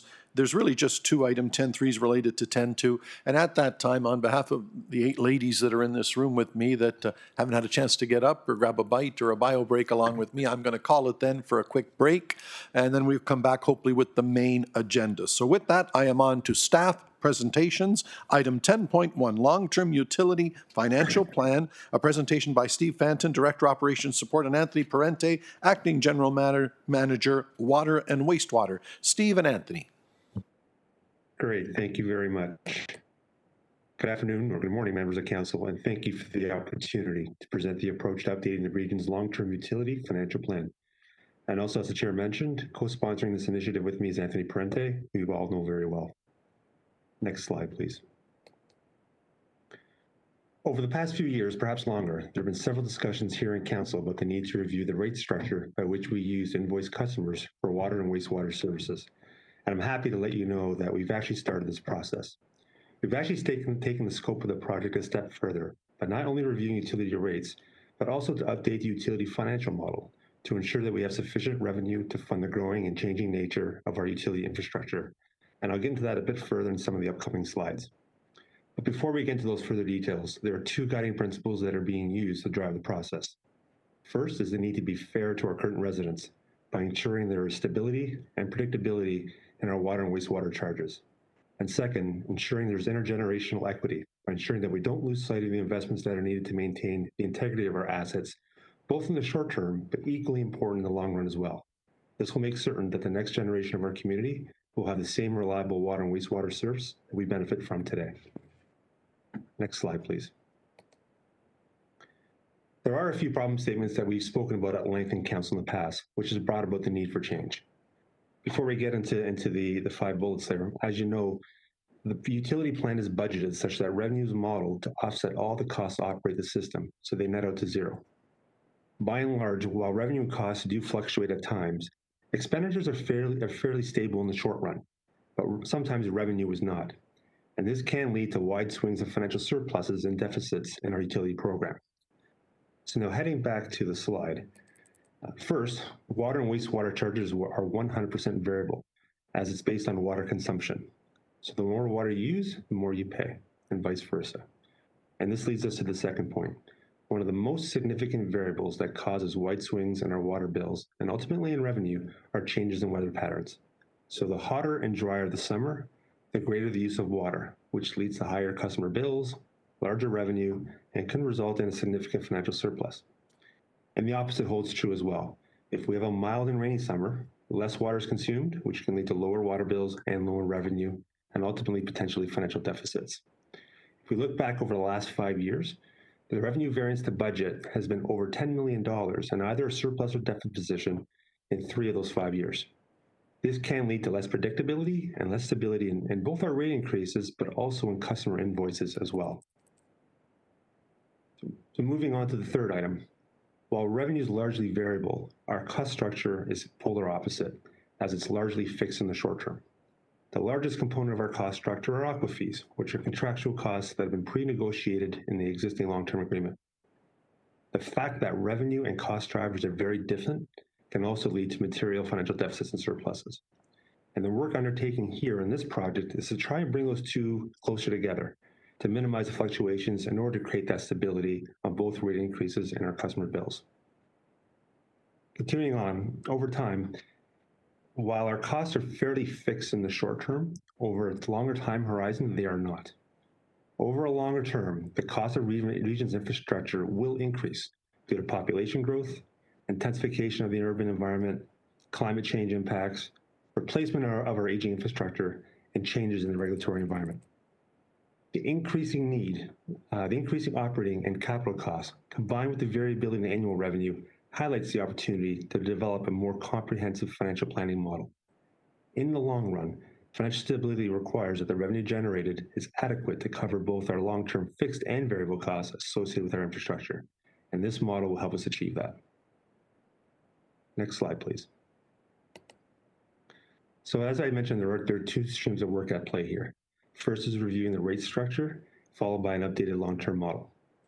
As I alluded to earlier, the first stream is based on the objective to maintain competitive rates that will, one, generate adequate revenue to cover our costs, and two, equally important, to ensure they are stable. The current rate structure will be compared with industry best practices and also be assessed for affordability amongst low-income families. The recommended rate structure will do its best to balance revenue stability, affordability, water conservation, and equity among residents and businesses. And as part of this process, and I'll touch on it a little bit more in the next slide, is stakeholder engagement, which will capture the feedback from a cross-section of residents and businesses from all demographics.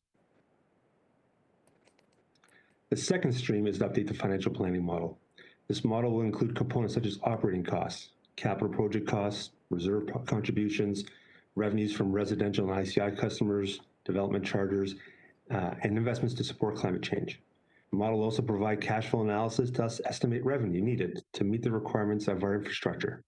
It will be sophisticated enough to create several what-if scenarios to inform staff of the financial impact of key policy decisions, and also to provide key metrics to be able to continually monitor performance.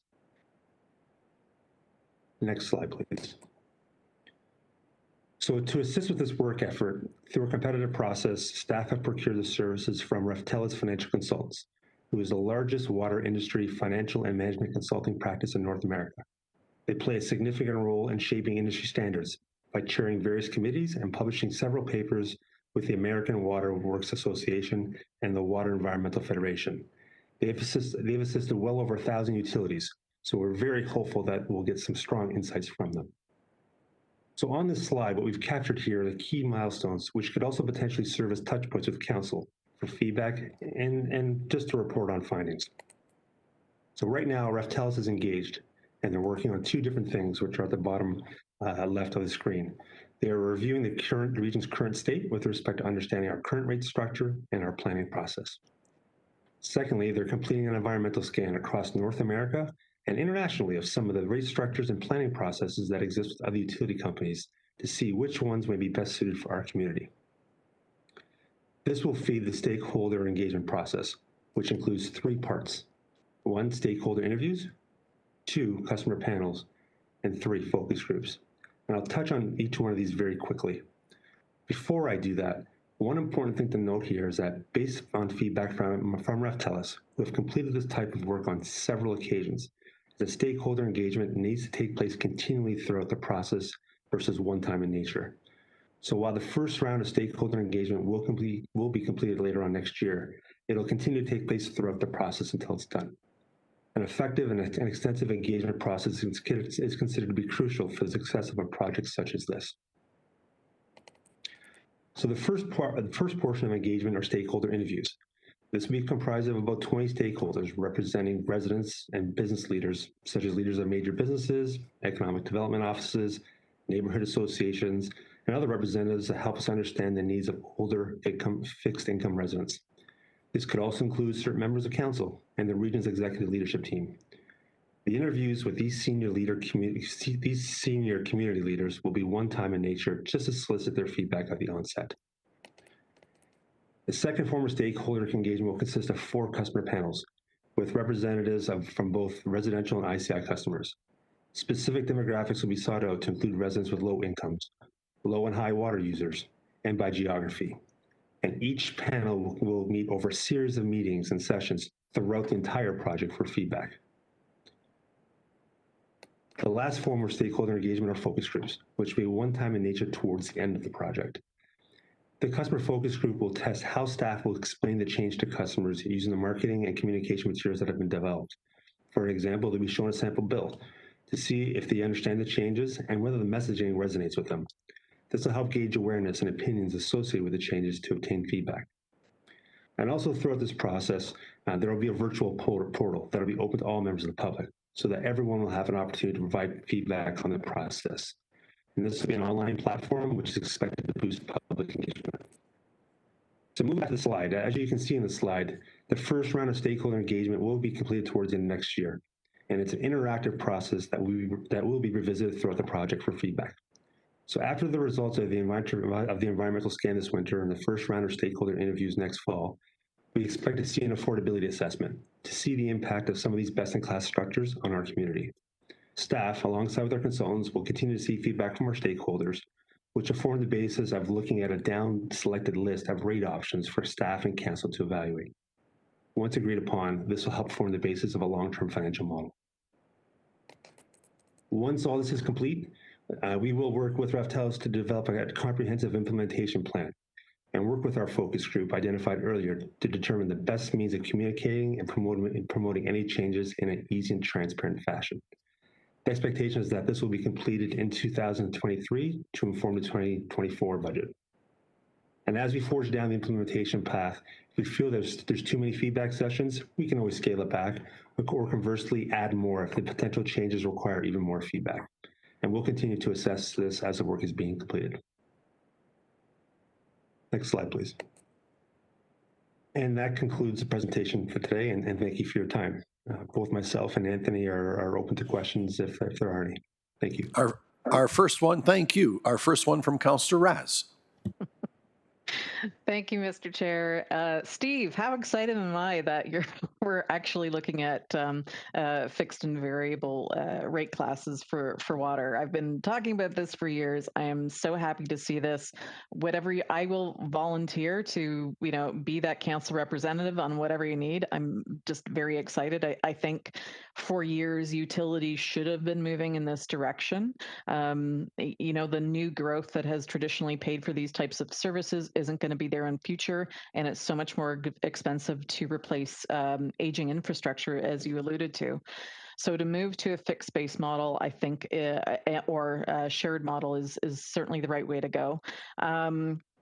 One question, I worry though that, I know that there would be substantial back-end work that would need to be done from the back-end billing system to make this type of change, and I know that would take some time. At what point are we going to be looking at, as a council, making that decision on whether or not we look at that fixed and variable system? And the next question is, now that the province, from an electricity perspective, has said, okay, you can choose, Mr. Customer, between the time of use pricing and the tiered pricing, you have those comparisons that you can look at on your bill and then choose which way to go. I like seeing that information up front, but I think we have opportunities in terms of customer communications as we move through this process, and even bringing in that concept of what fixed and variable costs are. Yeah. And thank you, Councillor Raz, and through the chair. Well, a couple things. In terms of looking at the options of different types of best-in-class scenarios that make best sense for our community, we're looking towards the winter of 2022. So we're about a couple of years away from that. Having said that, and I just want to correct you on one thing, I know we always use the word fixed and variable, and I think that is one option that the consultants will look at, but we're not limiting it to that. And I don't want to suggest that will be the answer or it won't be the answer. We're going in eyes open and want to leverage industry experts to figure out what makes sense for our community based on where we live. So I'm not suggesting that it's not going to be fixed in a variable component. Variable could be, but I just want to just level set expectations that we're going in eyes open, looking at everything. And if the fixed and variable component is the best answer, then obviously we're going to pursue that. So I just wanted to kind of temper that expectation a little bit. And looking at different times of use, that's something that we're open to looking at as well, if it makes sense and if it's something we can actually execute. But we're going to let the process unfold a little bit more to see whether that makes sense or not, and take it at that point in time. I think intentionally we're trying not to venture into this with preconceived notions and answers. Don't want to bias the process. I think we want to leverage the experts based on what they've seen in the marketplace to figure out what the best answer is for us versus us trying to tell them what the right answer is. Okay, now for when we're exploring all the options, and I know I mentioned time of use, but I was just using electricity as a sample. It's more about seasons of use, and our biggest pain points are in the summertime. So I hope we include in our exploratory discussions about what is possible to look at seasonal variations. Absolutely. Through the chair, absolutely. That's part of the scope of what we're looking at. Super. Okay, perfect. Thank you. Happy to support in any way I can, and I can move the presentation, Mr. Chair, at the appropriate time. And you just have, I think the clerk's is trying to get my attention. Councillor Demerla, you're on the list. I don't see you on my screen, but the staff have acknowledged you. Councillor Demerla. Thank you, Chair. I really liked Councillor Raz's idea of time of use anthems, but I guess at some point, if you did do that, it would have to align to some extent with the time of use of electricity as well, right? So people aren't in sort of conflict. Does that make sense? Through the chair, yes, it does. But again, it's part of the analysis that we'll be undertaking with our consultant. Again, I just don't want to come up with a preconceived notion of what the answer is or isn't, or we can and can't do. We're very early in the process right now, and there will be a time where we're going to get into that. Just at this point, just a little premature, but I do take your point. Okay, thank you. That's all, Chair. Thank you. With that, it has been moved for receipt by Councillor Raz, seconded by Councillor Demerla. A recorded vote over to you, Madam Clerk. Thank you, Mr. Chair. Got a motion that's moved by Councillor Raz and seconded by Councillor Demerla that the principles and work plan for the long-term utility financial plan for the years 2020 to 2023, as described in the joint report of the Interim Commissioner of Public Works and the Commissioner of Finance and Chief Financial Officer, titled Long-Term Utility Financial Plan, be approved. This requires recorded vote. Mayor Brown? Yes. Mayor Brown in favor. Councillor Carlson? Yes. Councillor Carlson in favor. Mayor Crombie? Yes. Mayor Crombie in favor. Councillor Demerla? Yes. Councillor Demerla in favor. Councillor Dasco? Yes. Councillor Dasco in favor. Councillor Dillon? Councillor Dillon? Councillor Downey? In favor. Councillor Downey in favor. Councillor Fonseca? Yes, in favor. Councillor Fonseca in favor. Councillor Fortini? Yes. Councillor Fortini in favor. Councillor Groves? Yes, in favor. Councillor Groves in favor. Councillor Innes? Councillor Innes? Councillor Kovac? In favor. Councillor Kovac in favor. Councillor Mahoney? Yes. Councillor Mahoney in favor. Councillor McFadden? In favor. Councillor McFadden in favor. Councillor Medeiros? Yes. Councillor Medeiros in favor. Councillor Paleshi? Yes. Councillor Paleshi? Yes. Councillor Paleshi in favor. Councillor Parrish? Yes. Councillor Parrish in favor. Councillor Raz? Yes. Councillor Raz in favor. Councillor Sato? Yes. Councillor Sato in favor. Councillor Santos? Yes. Councillor Santos in favor. Councillor Sinclair? In favor.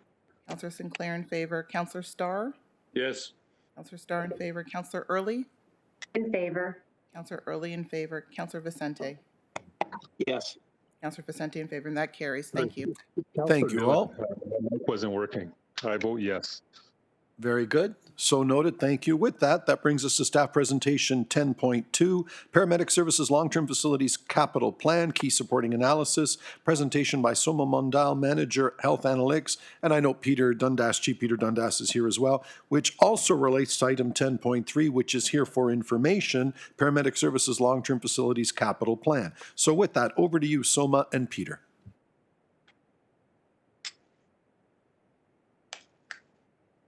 Thank you, Mr. Chair, and good afternoon, everyone. Thank you for the opportunity to allow us to come and present some of the summary of our key findings and results of the analysis conducted to support the Paramedic Services Capital Planning exercise. Next slide, please.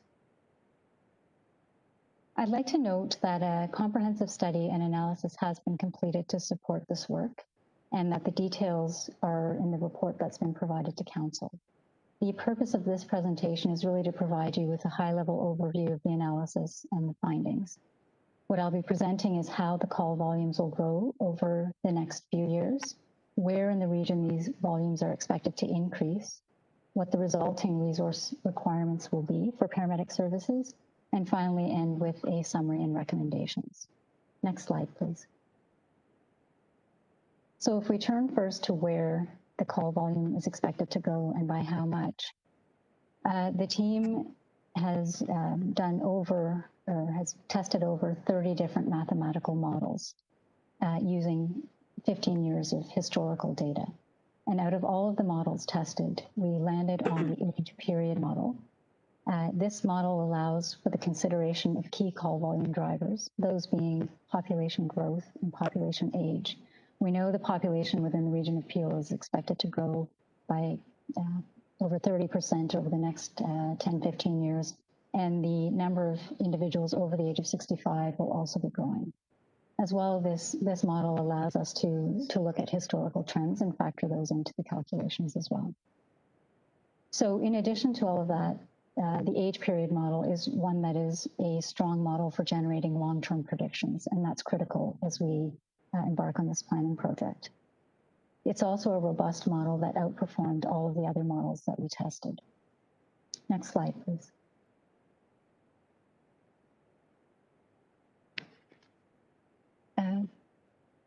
Sorry, next slide, please. Thank you. The results of these projections using this model indicate that the call volume will double over the next 15 years. So our paramedic services will likely see a volume of 273,000 calls. So what I'd just like to draw your attention to a couple of points on the graph in this slide. We can see the actual call volumes over those 15 years that I mentioned, 2005 to 2019, in the pale blue line. And then the predicted call volumes from 2020 to 2036 are shown in the dark blue line. And just a note that we've predicted 5 years beyond that 10-year horizon to provide a more comprehensive picture. And finally, the dashed lines that you see above and below that dark blue line represent the prediction interval. So that's the likelihood that our predictions will fall within that range of values. One final note is the following predictions that around resources that I'll speak to are based on that prediction line. Next slide, please. So the second piece of this puzzle was really to understand where the calls within the region of Peel might be coming from. And to embark upon this analysis, we used a technique called geographically weighted regression. So this allows us to study the relationship between call volume and its origin by secondary plan areas to determine where we're going to see the greatest densities over time. Next slide, please.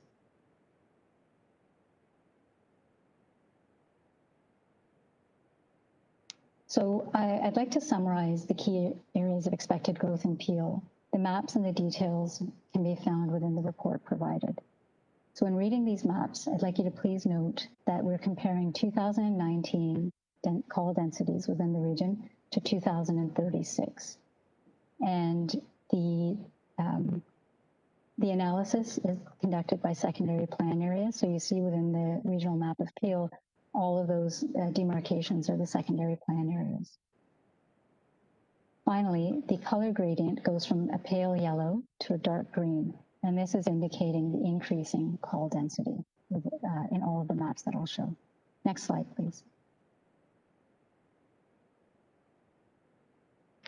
Next slide, please.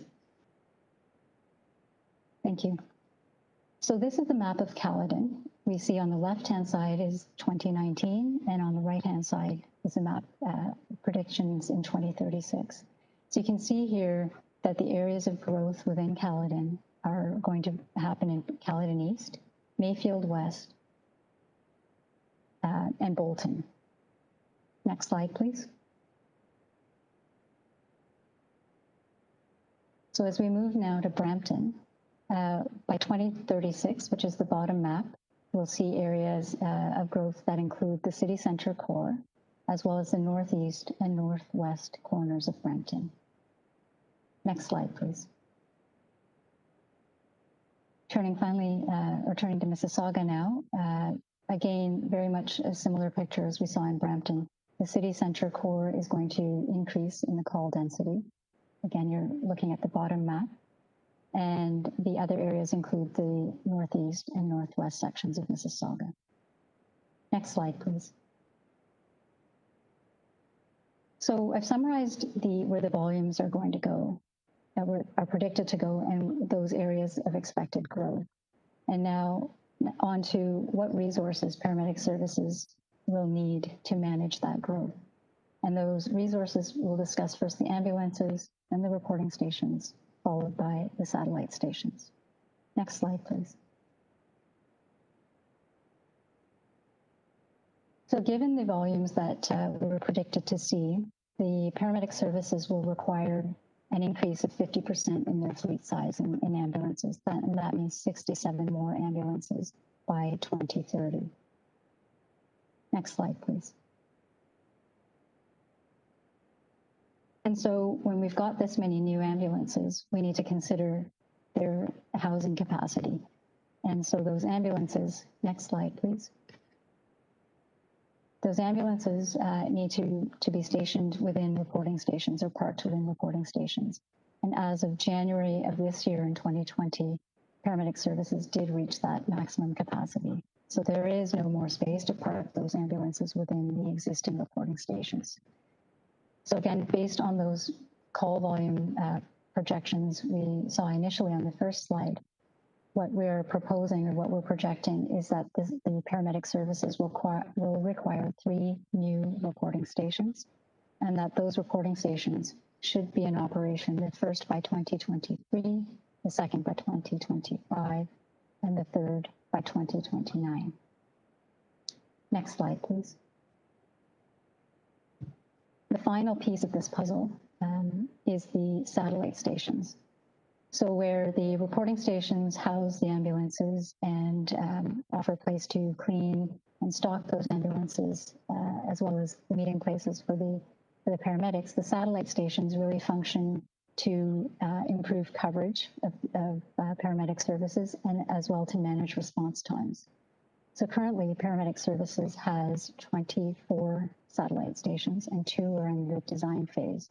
Given the volumes that we're likely to see increase and the areas of increase, we are recommending and we're proposing that 5 new satellite stations be built.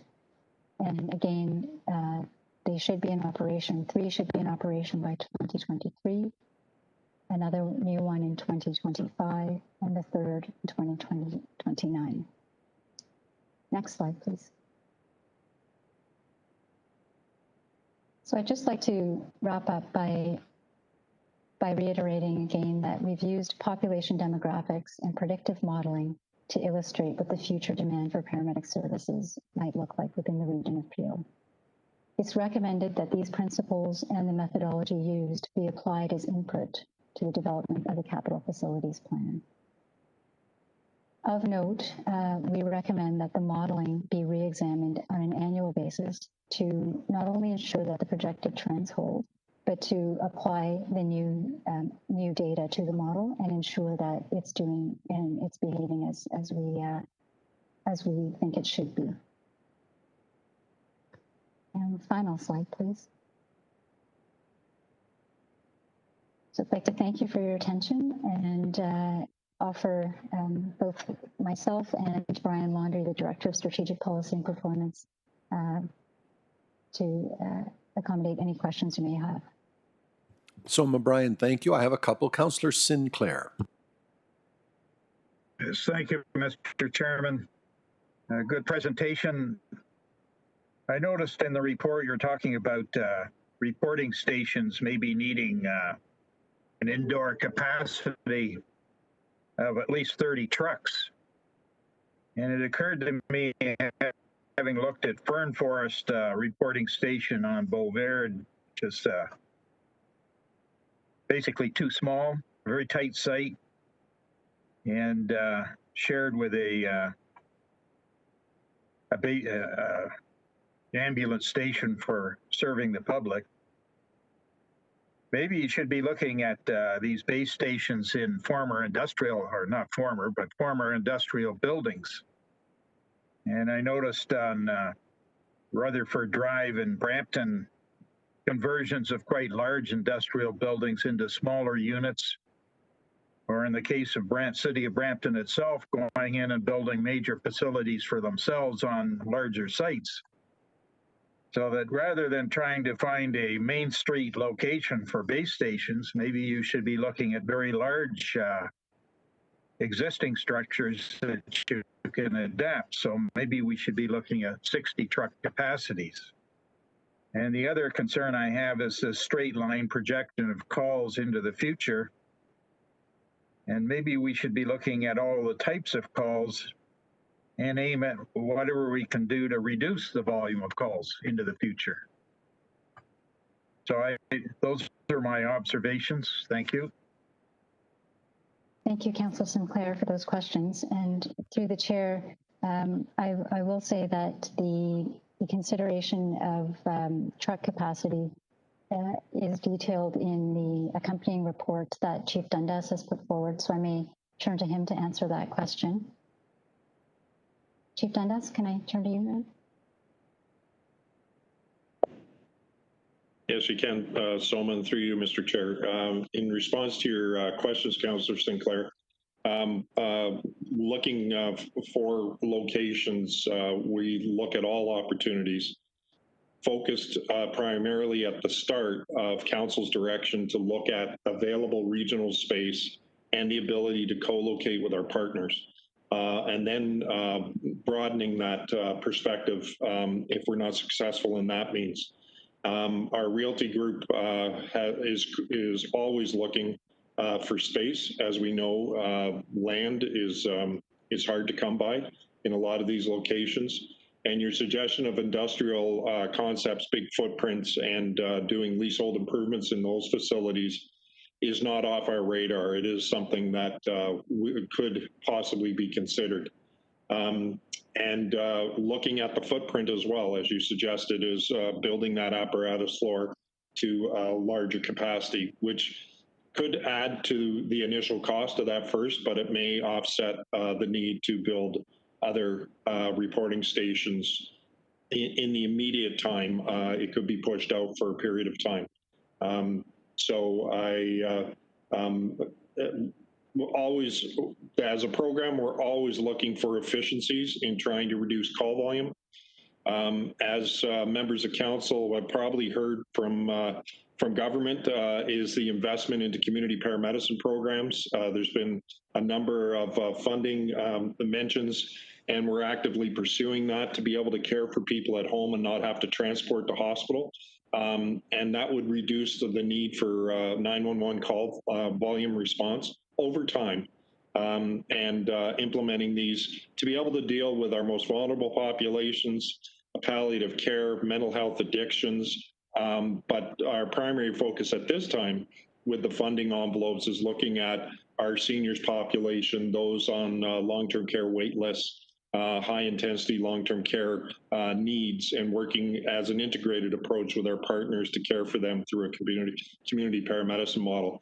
So those are the type of things that would probably would evolve over this period of time, with a true desire from my perspective is to reduce the amount of need for 911 call response.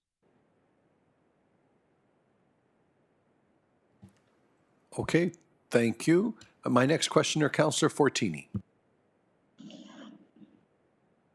Yeah, thank you through the chair. Thank you for the great work and the report. I just wanted to ask one question. So what I realized, I spent 10 days one time and 10 nights in the hospital.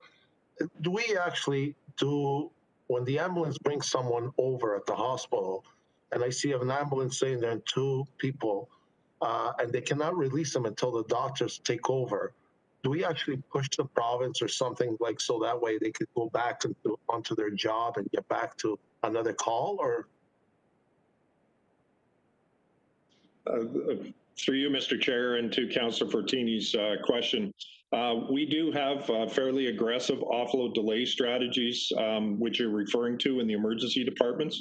And the province funds 100% funding for dedicated offload nurses to be able to transfer care.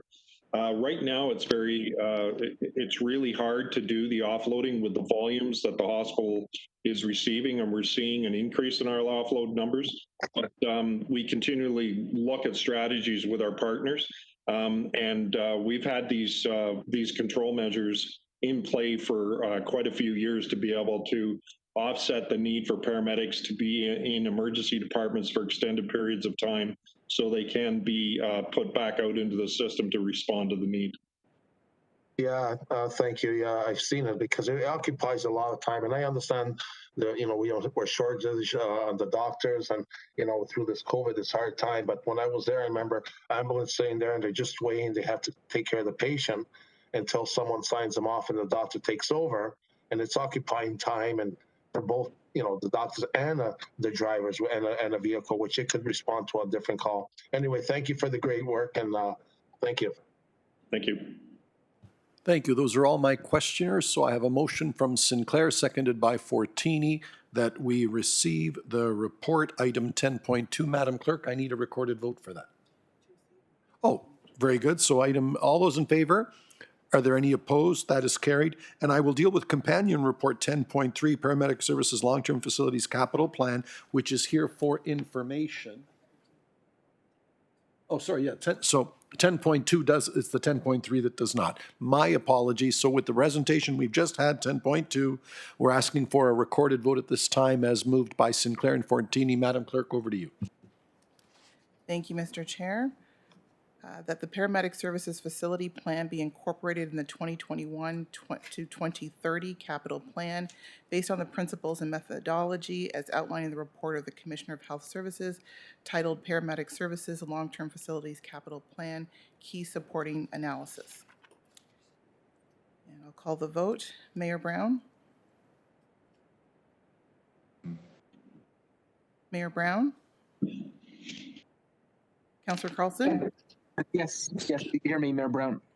Thank you. Mayor Brown in favor. Councillor Carlson?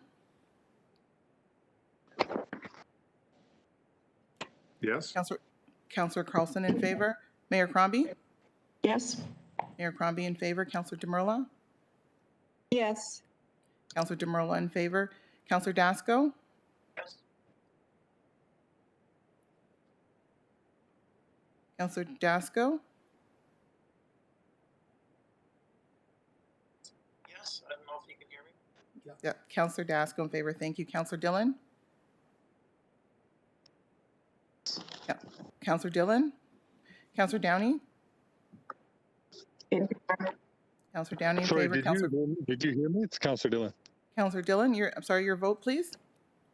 Yes, yes. In favor. Councillor Dillon in favor. Councillor Downey, thank you. Councillor Fonseca? Yes, in favor. Councillor Fonseca in favor. Councillor Fortini? Yes, absolutely. Councillor Fortini in favor. Councillor Groves? Councillor Groves? Yes. Yes, in favor. Councillor Groves in favor. Councillor Innes? In favor. Councillor Innes in favor. Councillor Kovac? Yes, in favor. Councillor Kovac in favor. Councillor Mahoney? Yes.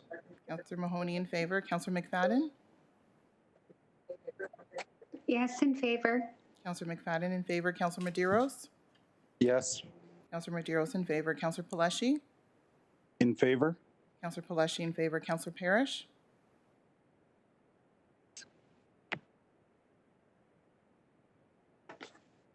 Sorry, yes? Councillor Parrish in favor. Councillor Raz? Yes. Councillor Raz in favor. Councillor Sato? Yes. Councillor Sato in favor. Councillor Santos? Yes. Councillor Santos in favor. Councillor Sinclair? In favor? Councillor Sinclair in favor. Councillor Starr? In favor.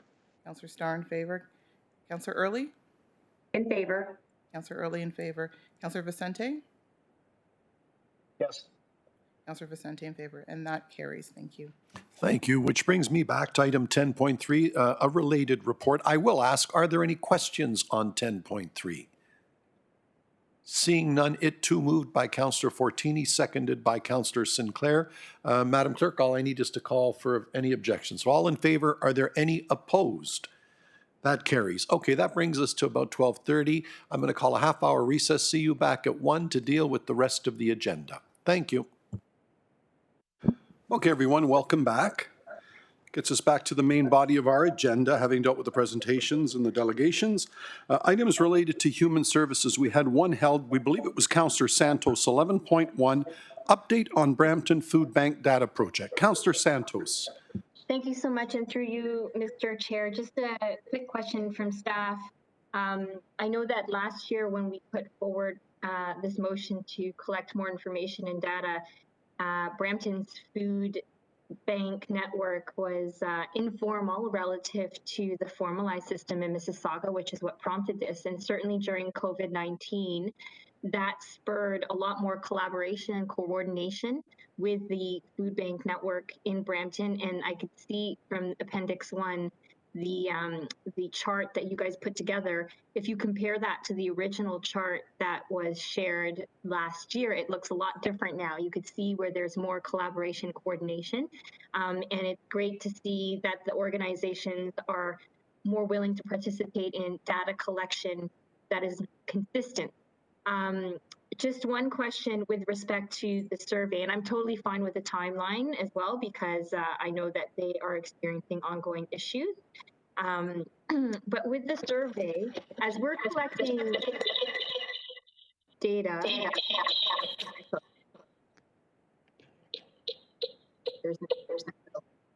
okay, there we go. As we're collecting data, is there a way for us to include in those surveys data around what other services and support services the food bank users require? So not necessarily just about the usage of food banks, but whether or not they're using it because they were recently unemployed or are homeless and or now need support, other support services, etc. Just to get a better understanding of why people are going to the food banks, but also what supports they need afterward. To whomever can address it. Go ahead. Yes, Janice, go ahead. Thank you. A lot of echoing. Yeah, I don't know if somebody has not unmuted or something, but that's a wicked echo. Yeah, people need to be sure they're on mute. Otherwise, please.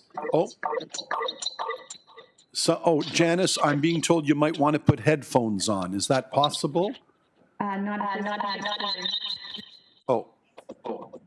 It's emanating from your end, apparently, Janice. The technical people are telling me. So I don't know what it is that you can do.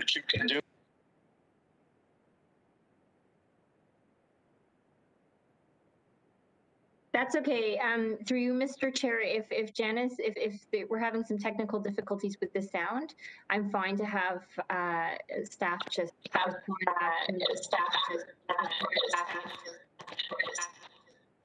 So I have asked my manager.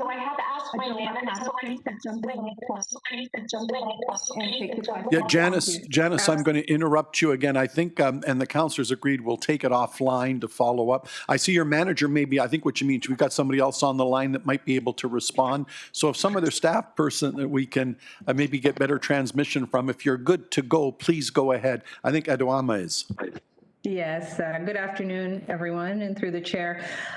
Councillor Santos, absolutely. The approach that staff is taking with the Brampton organizations is really co-design. And so the advisory that includes the organizations really will hammer out between that committee and the research the questions, but certainly I will take this feedback to the group, and I see no issues in them including this question, and just trying to get a better sense of what the other needs are for their the residents that they serve. So thanks for that, and absolutely I will follow up. Thank you so much. Thank you very much. Thank you. It's the other services they need, but also why they are going to the food bank to begin with. Thank you. Thank you. With that, I have another question here. It's been moved by Councillor Santos, seconded by Councillor Fonseca. It's here for receipt, so I hope all in favor. Are there any opposed? That is carried. Thank you. Moving on, items related to enterprise programs and services. Item 13.3, Peel Procurement and Trade Agreement Requirements. I believe Councillor Dasco asked for this to be held. Yes, thank you. And through the chair, I just reading through the report, and this is, I guess, a little where a little knowledge is probably a dangerous thing, but I just wanted to ask a couple of questions with regards to CETA and possible implications for pre-qualification of products and also value for money on this as well. Some may recall several years back there was an issue with steel girders that were brought in and installed on at the time the newly made Herb Gray Parkway, and it turned out to be quite the episode. They all had to be replaced by the MTO.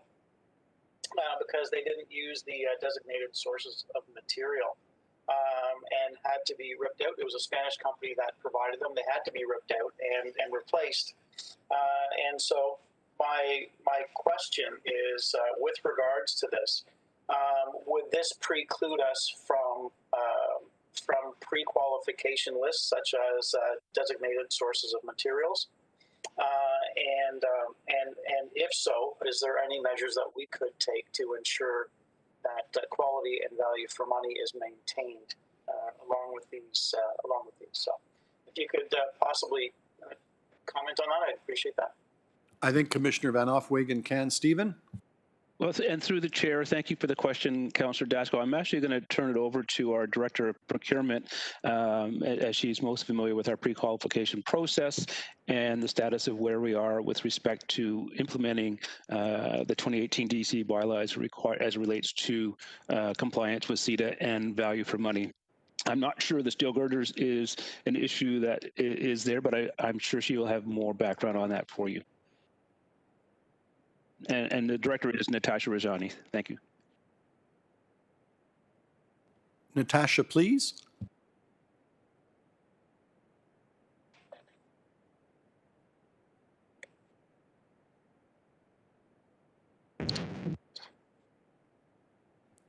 Natasha, I don't know if you can hear me. We cannot hear you. You're up, Natasha.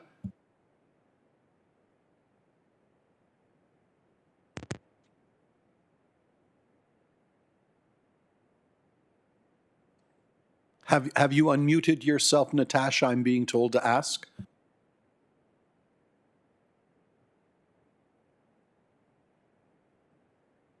Okay, so we can see that you have unmuted, but we're still having some sort of technical difficulty.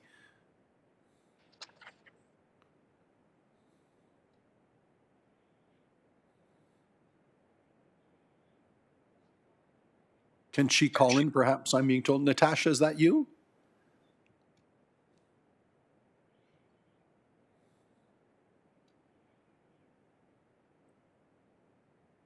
Maybe if it may help, maybe I can add a little bit while we're trying to get Natasha on the line.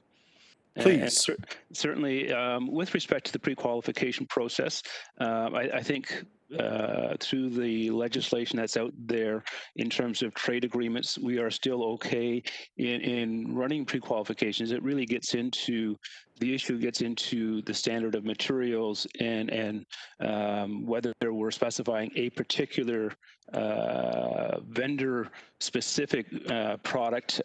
We had a similar issue with our paramedic fleet a couple of years ago where we went to a neutral standard performance standard, and in that we were able to save about $16,000 a vehicle by using neutral standards that were based on performance and functional needs of the organization, and that opens the door to better competition and better value for money.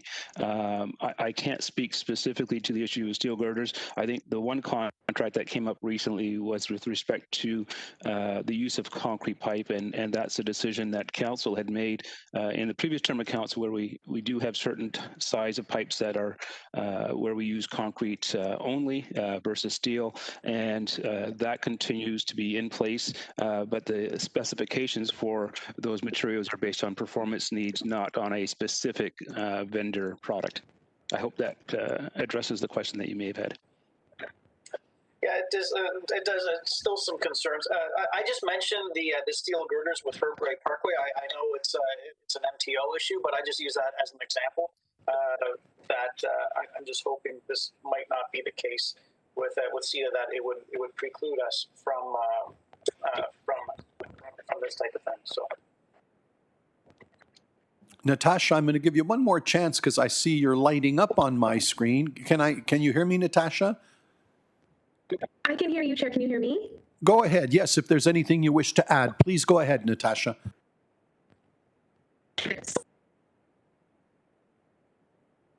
My apologies, I got extras.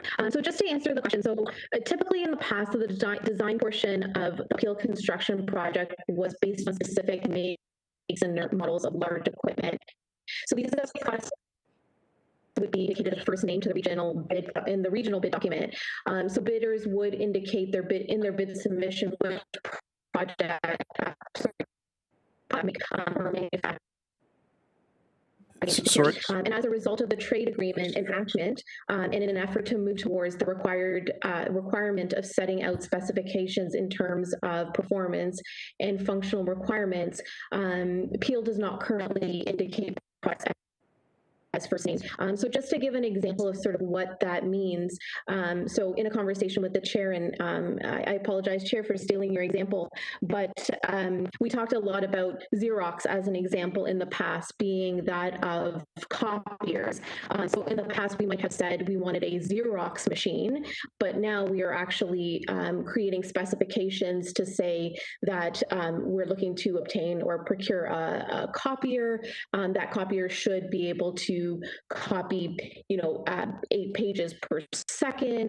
It should be able to do black and white as well as color, so on and so forth. So really, to answer your question, the pre-qualification where we could look at quality, and having that pre-qualification list would allow us to have a list of products, in other words, that have already been pre-tested. So I don't know if that sort of gives some context around the direction that we're going in terms of CETA. Yeah, that was a little choppy, Stephen. Well, back over to you if there's something else. I'm trying to make it out. It's just, my only reservation is, for example, the Ontario government and the MTO. They're not moving away from DSM, the designated sources of material. With CETA or anything like that. So I'm just concerned that that making any moves would make us almost potentially a bit of an island. So. Yeah. Perhaps, Stephen, and because I spoke with staff, the analogy they were giving, the Xerox example, I'm the old white guy, so back in the day, we didn't say, I know this may shock some people in the days of photocopies, but we didn't say, go get a photocopy. We'd say, go get a Xerox of this, because they just became the industry name. And the staff picked up on that, said, Chair, good example. We don't want just Xerox. Back in the day, we would have wanted any photocopier supplier, not to think that Xerox has the in. So here's why we want a preferred list. But Councillor Dasko, your points are well made. Is the rest of the industry going to this? Is the rest of the province going to this? Is the rest of the country going to this? Who's mandated it, et cetera? And are the other people that may now come into the fray, is there some standard by which they all have to play by? So I know it's here for information, but Councillor Dasko, you're right. Several of the proponents in the industry have expressed some concerns. I see Patrick O'Connor's come on my list as well. Patrick. Yes, thank you, Mr. Chair. Perhaps I can assist with this observation that CETA would still permit pre-qualifications to occur. What compliance with CETA requires is that pre-qualification process be open, not have a local preference aspect, but in the case of CETA, that it be open if you had a European vendor interested in being pre-qualified, that they could submit to the pre-qualification process. And your pre-qualification process could specify on the basis of a functional requirement. It could exclude steel if staff have formed the view that steel is not acceptable, and pre-qualify for the supply of concrete if that's what staff have determined. And there is a council direction with respect to some of our piping. So it's not a huge shift. And it's a measure that's designed to ensure that Peel gets the most competitive process in place for obtaining what it needs, and one that is fair and in compliance with Canada's treaty obligations. It doesn't make for a huge sea change, I would suggest. Thank you. And Commissioner Van Offwagen, you have something further to add before I go back to Councillor Dasko? Yeah, just if I may, through you, Chair, to the councillor's question around what are others doing. Certainly in our environmental scan, the region's bylaw is consistent and our approach is consistent with Mississauga, Brampton, Durham, Halton, and the City of Toronto. They're all moving towards this approach of implementing the procurement bylaws consistent with the trade legislation. Councillor Dasko, last word to you. No, I'm good with that. Thank you. Thank you very much. With that, I have no other speakers or questioners. It is here for receipt as moved by Councillor Dasko, seconded by Councillor Sato. Madam Clerk, I guess the call of votes only. All those in favor? Are there any opposed? That carries. Thank you. That brings me down to item 14.1. It is a motion that I require with regards to the nomination of Michelle McKenzie as municipal member on the Board of Directors of the Greater Toronto Airports Authority. I have a motion here before me that Michelle McKenzie be nominated to serve as the Region of Peel's representative on the Greater Toronto Airports Authority Board of Directors for a further 3-year period as appointed by the GTAA Board, and further that the GTAA Board of Directors be so advised. Do I have a mover and a seconder? I see Mayor Crombie as my mover, and as a seconder, I see Councillor Raz. You've heard the motion, Madam Clerk, a recorded vote? A recorded vote on the motion. Over to you, Madam Clerk. Thank you, Mr. Chair. Mayor Brown? Mayor Brown? Councillor Carlson? Yes. Councillor Carlson in favor. Mayor Crombie? Yes, she's excellent. Thank you. Mayor Crombie in favor. Thank you. Councillor Demerla? Yes. Councillor Demerla in favor. Councillor Dasko? Yes. Councillor Dasko in favor. Councillor Dillon? Yes. Councillor Dillon in favor. Councillor Downey? In favor. Councillor Downey in favor. Councillor Fonseca? Yes, in favor. Councillor Fonseca in favor. Councillor Fortini? Yes. Councillor Fortini in favor. Councillor Groves? Yes, in favor. Councillor Groves in favor. Councillor Innes? In favor. Councillor Innes in favor. Councillor Kovac? In favor. Councillor Kovac in favor. Councillor Mahoney? Yes. Councillor Mahoney in favor. Councillor McFadden? Yes, in favor.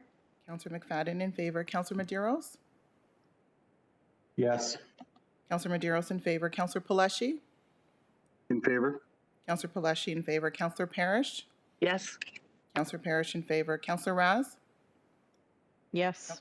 Councillor Raz in favor. Councillor Sato? Yes. Councillor Sato in favor. Councillor Santos? Yes. Councillor Santos in favor. Councillor Sinclair? In favor? Councillor Sinclair in favor. Councillor Starr? In favor. Councillor Starr in favor. Councillor Early? In favor. Councillor Early in favor. Councillor Vicente? Councillor Vicente? Yes. Councillor Vicente in favor, and that carries. Thank you. Very good. That carries unanimously. Congratulations to Michelle. Was that Mayor Brown? The chair. Oh, sorry, Mayor Brown. Yes. I just thought they were going to go to me at the end, but if you have me voting in favor of that as well. Very good. And as I said, that carries unanimously. And congratulations to Michelle. It was made aware to the chair as well that you've served with distinction. So well done. Congratulations on another 3 years. Moving along, that brings me to items related to public works. We've asked to hold 15.3, 2019 Vision Zero Road Safety Strategic Plan Update Year 2. Councillor Santos. Thank you. Through you, Mr. Chair. And over the past week, I've had the opportunity to meet with staff or speak with staff as well about some of the other questions I had, but there are two outstanding questions or issues that is going to prompt a motion that Councillor Fonseca and I are bringing forward. So in looking at the Vision Zero report and speaking with many of our colleagues on council, we are all implementing a lot more active transportation within the region and within our own municipalities.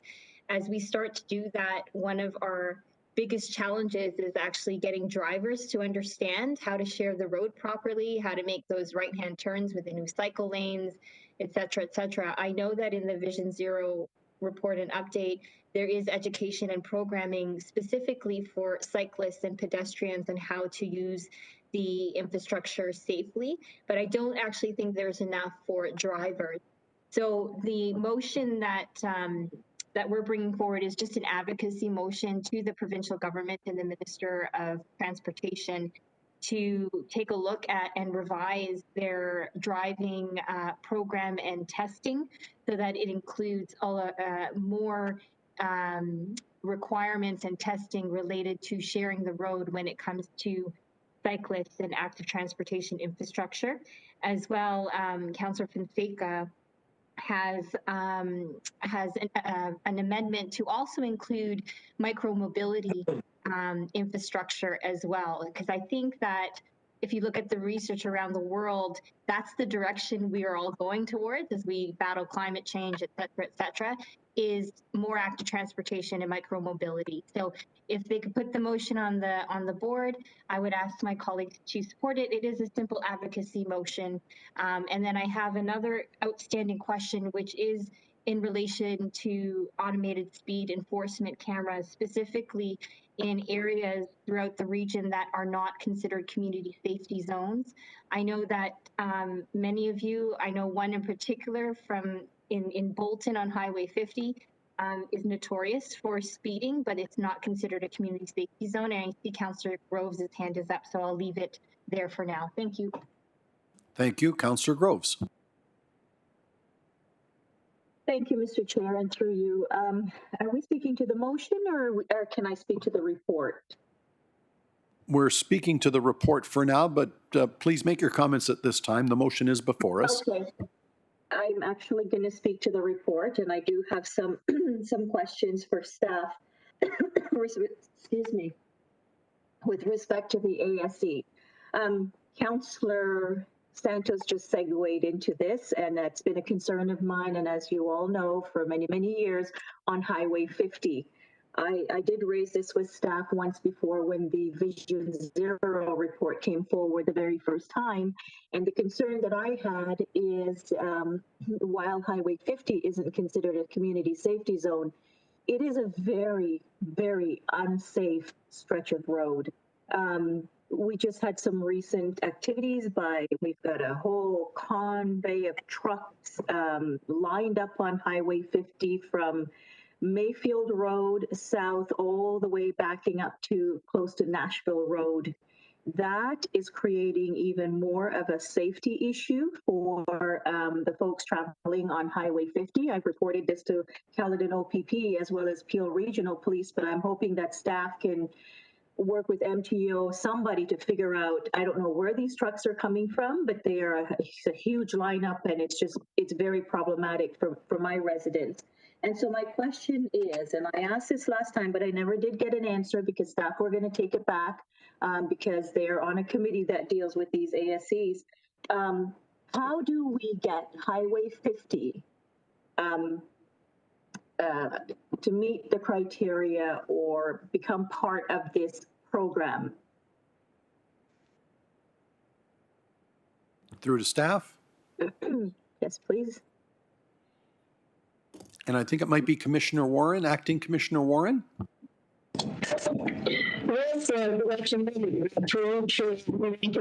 First, can you hear me?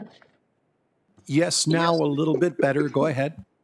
Thank you so much, and thank you for the question. I'm going to provide just a brief introduction, and then our Director of Transportation is here to answer any specifics that I am not able to cover off. So technically speaking, the use of automated speed enforcement is an option that could be considered. However, it's largely only applied to school zones and community safety zones. So, we certainly could take that back and under consideration. The thinking is that if it's used outside of those contexts, that the effectiveness becomes minimized. So it is an option that we can consider. And I think I'll leave my comments at that. And Terry, do you have anything further to add? Hi there, can you hear me? Yes.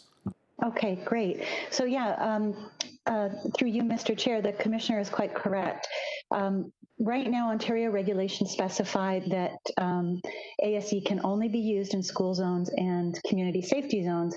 However, the criteria for community safety zones is set out in the OTM, the Ontario Traffic Manual, and that is not a regulation, but it does provide us with recommendations and best practices on how to approach the definition of community safety zones.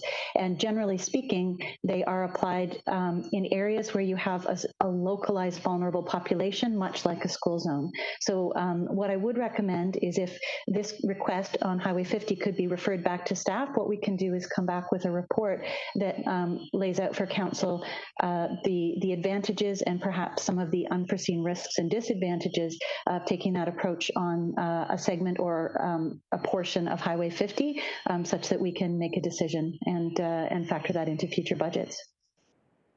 Okay, thank you for that. And I know that part of this program speaks to safety over speed. And I guess this is where maybe the community safety zones come into play, or the school zones, because there's not I would hope that there's not a lot of speeding in these community safety zones, but I can see that on Highway 50, people are speeding at crazy speed there, and speed is related to a lot of the fatalities. And if oftentimes I speak with the police, and that's basically what I hear is these fatalities. Most times, speed is the cause of the fatality because of the impact. So I think that safety and speed, they go together, and I don't think we can prioritize one over the other. I'm going to leave that. If there's another way, Terry, for us to get around doing something on Highway 50, I'm going to leave that with you, and we can have those conversations offline, because I really feel that something needs to be done with Highway 50. The other thing, the other area, I'm looking at the report, it speaks to the fully protected left turn signals. I made this request once before with Joe Absek. I guess it was a year or maybe a little bit over a year ago, with respect to a fully protected left turn signal at Highway 50 and Nashville Road. We've had more than one, several collisions there, and I believe we've had more than one fatality.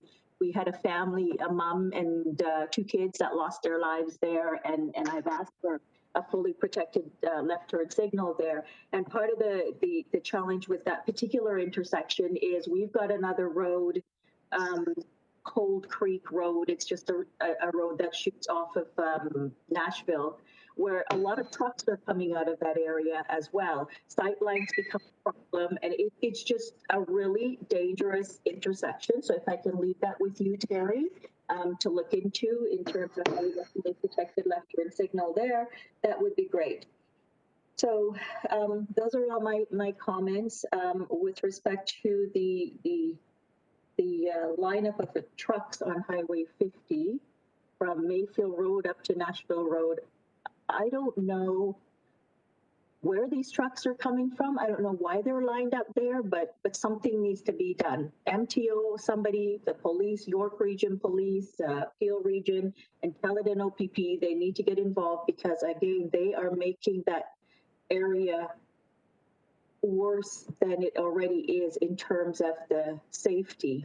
So I'll leave it at that, Mr. Chair. And Terry, I'm happy to speak with you offline further on this. Thank you. Thank you. Councillor Fonseca. Thank you, through Mr. Chair. And first, I will just briefly say I'm happy to support Councillor Santos' motion on the floor, or the motion that's before everyone. And we're not directly speaking to the motion as of yet. So I do have, speaking to the report, I do have a couple of comments or questions. First, with regards to, and partially Councillor Groves asked some of the questions I had with regards to community safety zones. And the way I was going to pose the question was based on the criteria, would the region through Vision Zero plan moving into the next phase consider looking at a decrease in speed limits on certain regional roads where the regional road is intersecting or traveling through neighborhood or community nodes. So with regards to Ward 3, I will say in Mississauga, I will say that Dixie, an example would be Dixie, very long road, but from Rathburn south to Dundas, this basically Dixie Road travels right through Rockwood Village.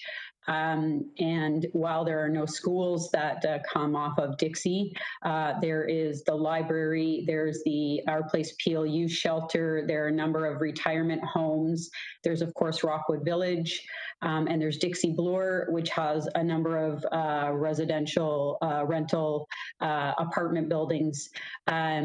So I guess further to Councillor Grove's point, if we're not able to look at whether or not certain stretches of roadway would be eligible for automated speed enforcement that don't have a school right on that stretch, would we be able to at least look at decreasing the speed limits on those segments of that regional road? The other one I have in Ward 3 is Cawthra.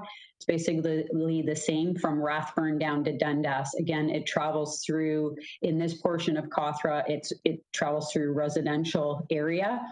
And again, with homes fronting on, there's no school specifically, but there is early years center, Salvation Army, shelter, and so on and so forth. So that would be my one question. My next, and it speaks a little bit to how I've asked to add an amendment to Councillor Santos' motion. I guess just direction to staff to bring back in this next phase of the Vision Zero a report on micro mobility services and systems. We've had the discussion at the City of Mississauga yesterday. Because the province has proposed or has launched a 5-year pilot. and specific to micromobility and e-scooters. There's quite a few multi-use trails that are along regional roads where we want to make sure that the signage corresponds and is coordinated with city signage on when it comes to micromobility systems, and also a coordination when it comes to the education, which is why I've referenced it in the motion. And then my third comment, and I can speak offline further to staff about this.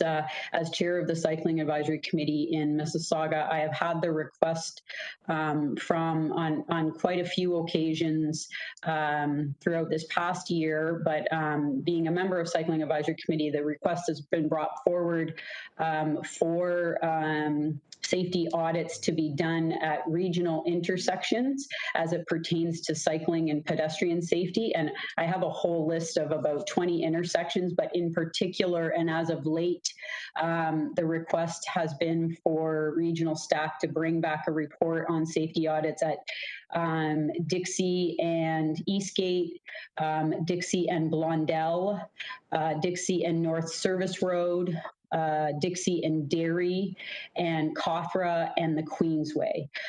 So I can work further with staff. I guess this would just be all comments and direction for staff to consider, and I can work with you offline on this.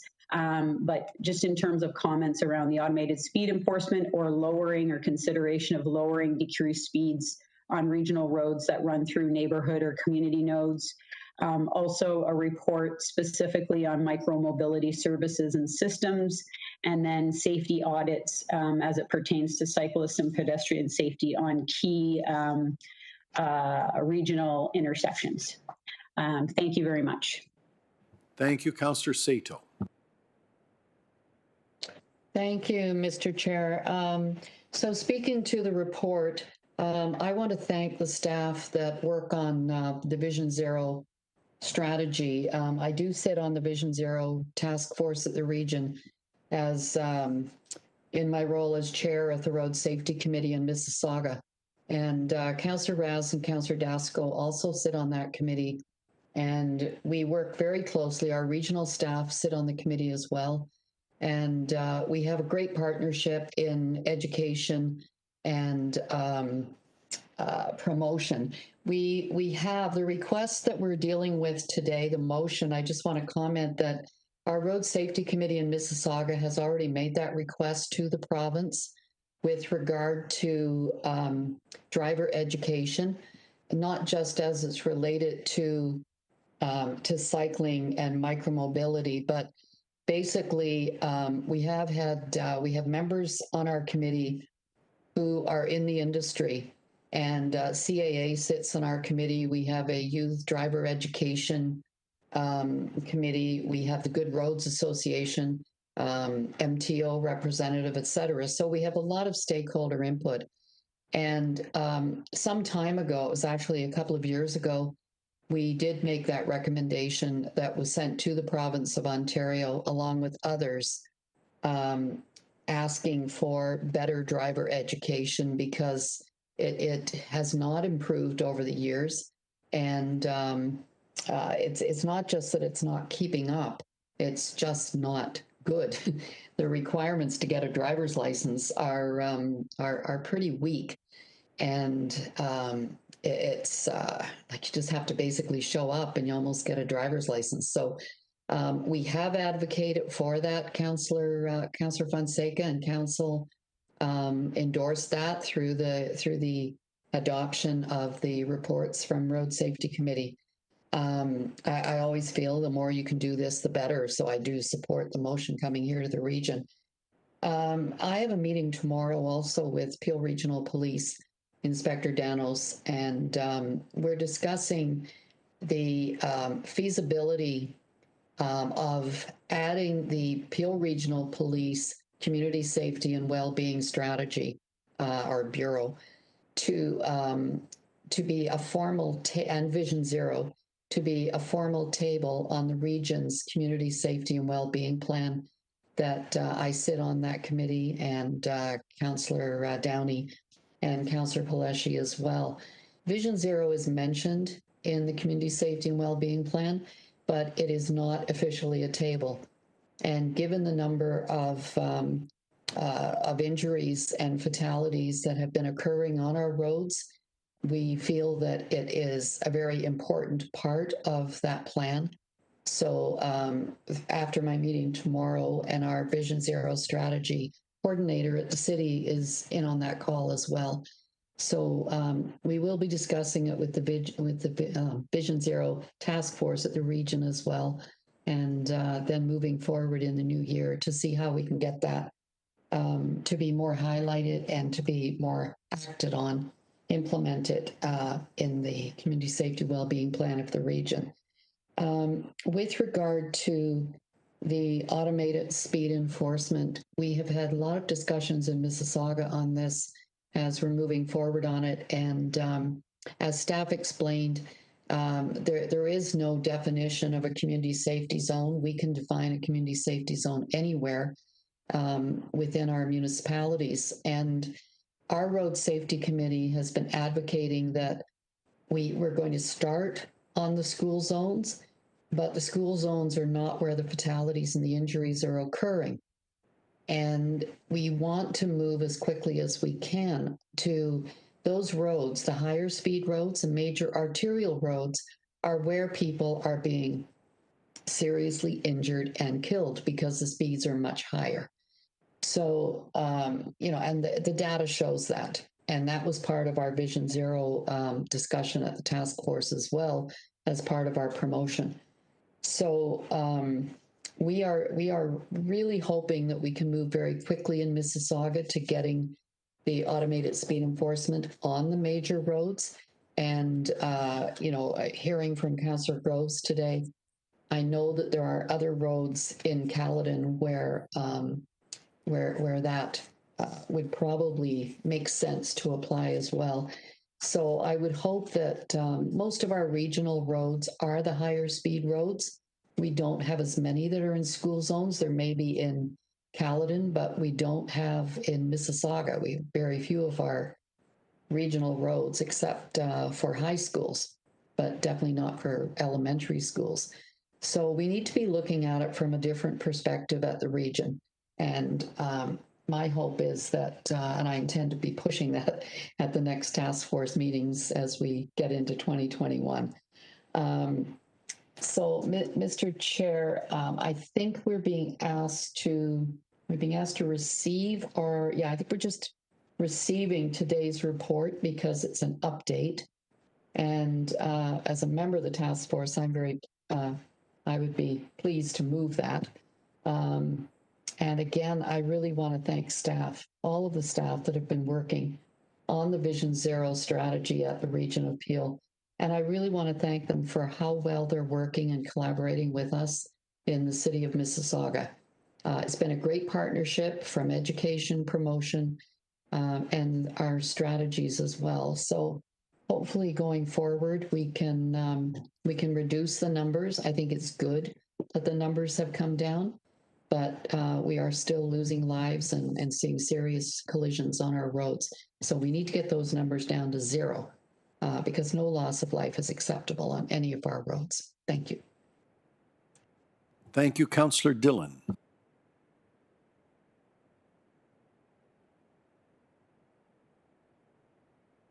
Thank you, Chair Nika. I just want to kind of echo what Councillor Groves was mentioning, particularly Highway 50. I know Councillor Pertini and I have worked a lot on this issue with PRP, with the Peel region, but she had mentioned she's going to be speaking to staff online. And I'm requesting Councillor Groves to include me on those conversations and Councillor Pertini as well. Thank you. Okay, thank you. That exhausts my list, but I think Acting Commissioner Warren had a final thought. Commissioner Warren? Yeah, thank you very much. Through you, Mr. Chair, I wanted to thank all the councillors for their comments. We will certainly take that as direction in terms of moving forward in consideration of some of the requests around speed limits, the automated speed enforcement. And, but the comment is, we're generally guided by the Transportation Association of Canada guidelines in terms of determining speed limits. The message I wanted to convey here today is that, that's certainly one element. We do welcome input from residents and from councillors. We know that there are local circumstances, and we know that our communities are changing. So, we welcome the commentary in terms of areas we may want to go and have a second look. So we certainly look forward to being a continued partner in this area. And yeah, thank you very much for the recognition of staff and for the partnerships as well. So thank you very much. Thank you. With that, I have report 15.3 that's here for information as moved by Councillor Santos, seconded by Councillor Sato. All I need is a vote called out. All those in favor? Are there any opposed? That is carried. And that brings me to the motion that Councillor Santos introduced, seconded by Councillor Fonseca. I will remind you of the salient clauses that read, therefore be it resolved that the regional chair write a letter on behalf of regional council to the Minister of Transportation, copied to all local MPPs and the Association of Municipalities of Ontario seeking improved driver education through the license and testing program on safe interactions with pedestrians and cyclists and micro-mobility services and systems such as e-bikes, bike share, and e-scooters. And further, that a copy of this resolution and the joint report of the Interim Commissioner of Public Works, the Commissioner of Health Services, and the Medical Officer of Health, titled 2019 Vision Zero Safety Strategic Plan Update Year 2, be forwarded to all local MPPs, AMO, the Town of Caledon, City of Brampton, and the City of Mississauga. If I have no speakers, I will turn the vote over to the clerk. Now I believe it requires a recorded vote. Recorded vote. Thank you, Mr. Chair. Now call the vote. Mayor Brown? Yes. Mayor Brown in favor. Councillor Carlson? Yes. Councillor Carlson in favor. Mayor Crombie? Yes. Mayor Crombie in favor. Councillor Demurla? Councillor Demurla? Councillor Dasco? Yes. Councillor Dasco in favor. Councillor Dillon? Yes. Councillor Dillon in favor. Councillor Downey? In favor. Councillor Downey in favor. Councillor Fonseca? Yes, in favor. Councillor Fonseca in favor. Councillor Fortini? Councillor Fortini? Councillor Groves? Yes, in favor. Councillor Groves in favor. Councillor Innes? In favor. Councillor Innes in favor. Councillor Kovac? In favor. Councillor Kovac in favor. Councillor Mahoney? Yes. Councillor Mahoney in favor. Councillor McFadden? In favor. Councillor McFadden in favor. Councillor Medeiros? In favor. Thank you. Councillor Medeiros in favor. Councillor Paleshi? In favor. Councillor Paleshi in favor. Councillor Parrish? Yes. Councillor Parrish in favor. Councillor Raz? Yes. Councillor Raz in favor. Councillor Sato? Yes. Councillor Sato in favor. Councillor Santos? Yes. Councillor Santos in favor. Councillor Sinclair? In favor. Councillor Sinclair in favor. Councillor Starr? In favor. Councillor Starr in favor. Councillor Early? Councillor Early? In favor. Councillor Early in favor. Councillor Vicente? Yes. Councillor Vicente in favor, and that carries. Thank you. Thank you. That carries, bringing us down to other business or councillor inquiries. Seeing none on my list, that takes us down to the bylaws. I have a motion here from Sato and Downey, Councillors Sato and Downey, that the bylaws listed on the December 3, 2020 Regional Council agenda, being bylaws 74-2020 and 75-2020, be given the required number of readings, taken as read, signed by the regional chair and the deputy regional clerk, and the corporate seal be affixed thereto. All those in favor? Are there any opposed? That is carried. With that, Madam Clerk, that brings me down to in camera, I believe, and over to you to make sure we're properly constituted in camera, with thanks to all.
Okay, staff's given me the go-ahead that we're properly indicated.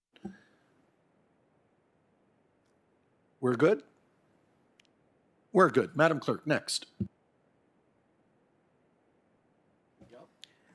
Thank you, Mr. Chair. I've got a motion moved by Councillor Sato and seconded by Councillor Sinclair that the November 26, 2020 Regional Council closed session report be received, and further that the oral update listed as item 24.2 be received, and further that advice from the regional solicitor related to item 24.3 listed on the December 3rd, 2020 Regional Council agenda be received.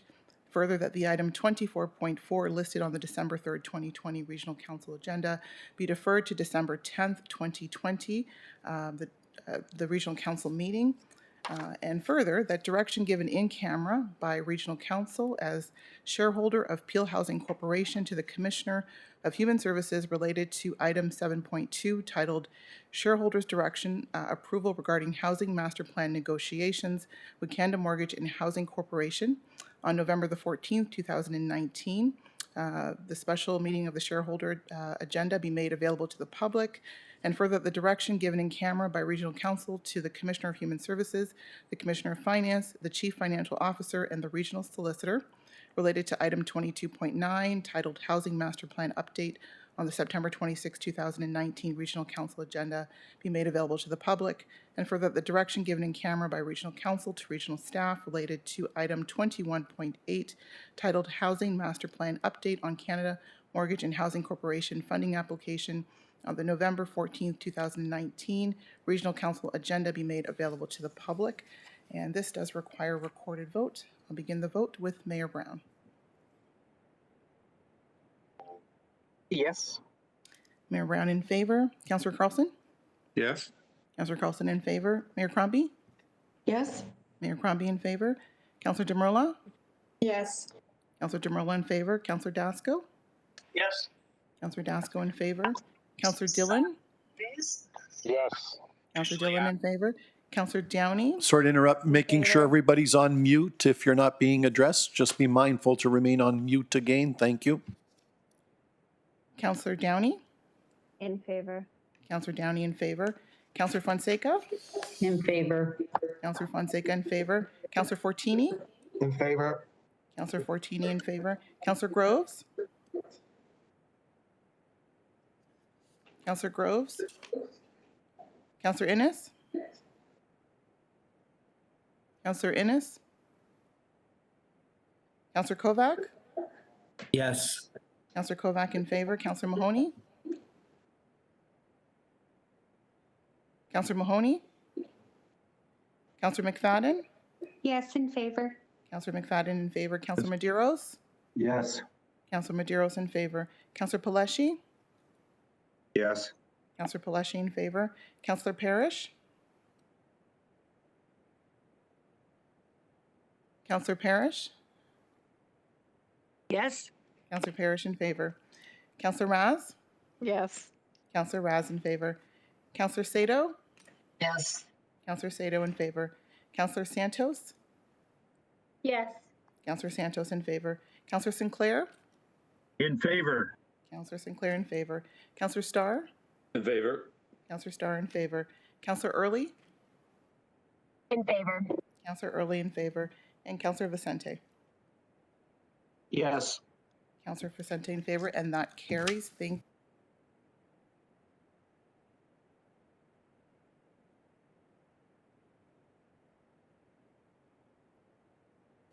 And we're close to the end, folks. I now have a motion moved by Councillor Grove, seconded by Councillor Fortini, that the bylaw 76-2020 to confirm the proceedings of council at its meeting held December 3, 2020, and to authorize the execution of documents in accordance with the Region Appeal bylaws relating thereto, be given the required number of readings taken as read, signed by the regional chair and the deputy regional clerk, and the corporate seal be affixed thereto.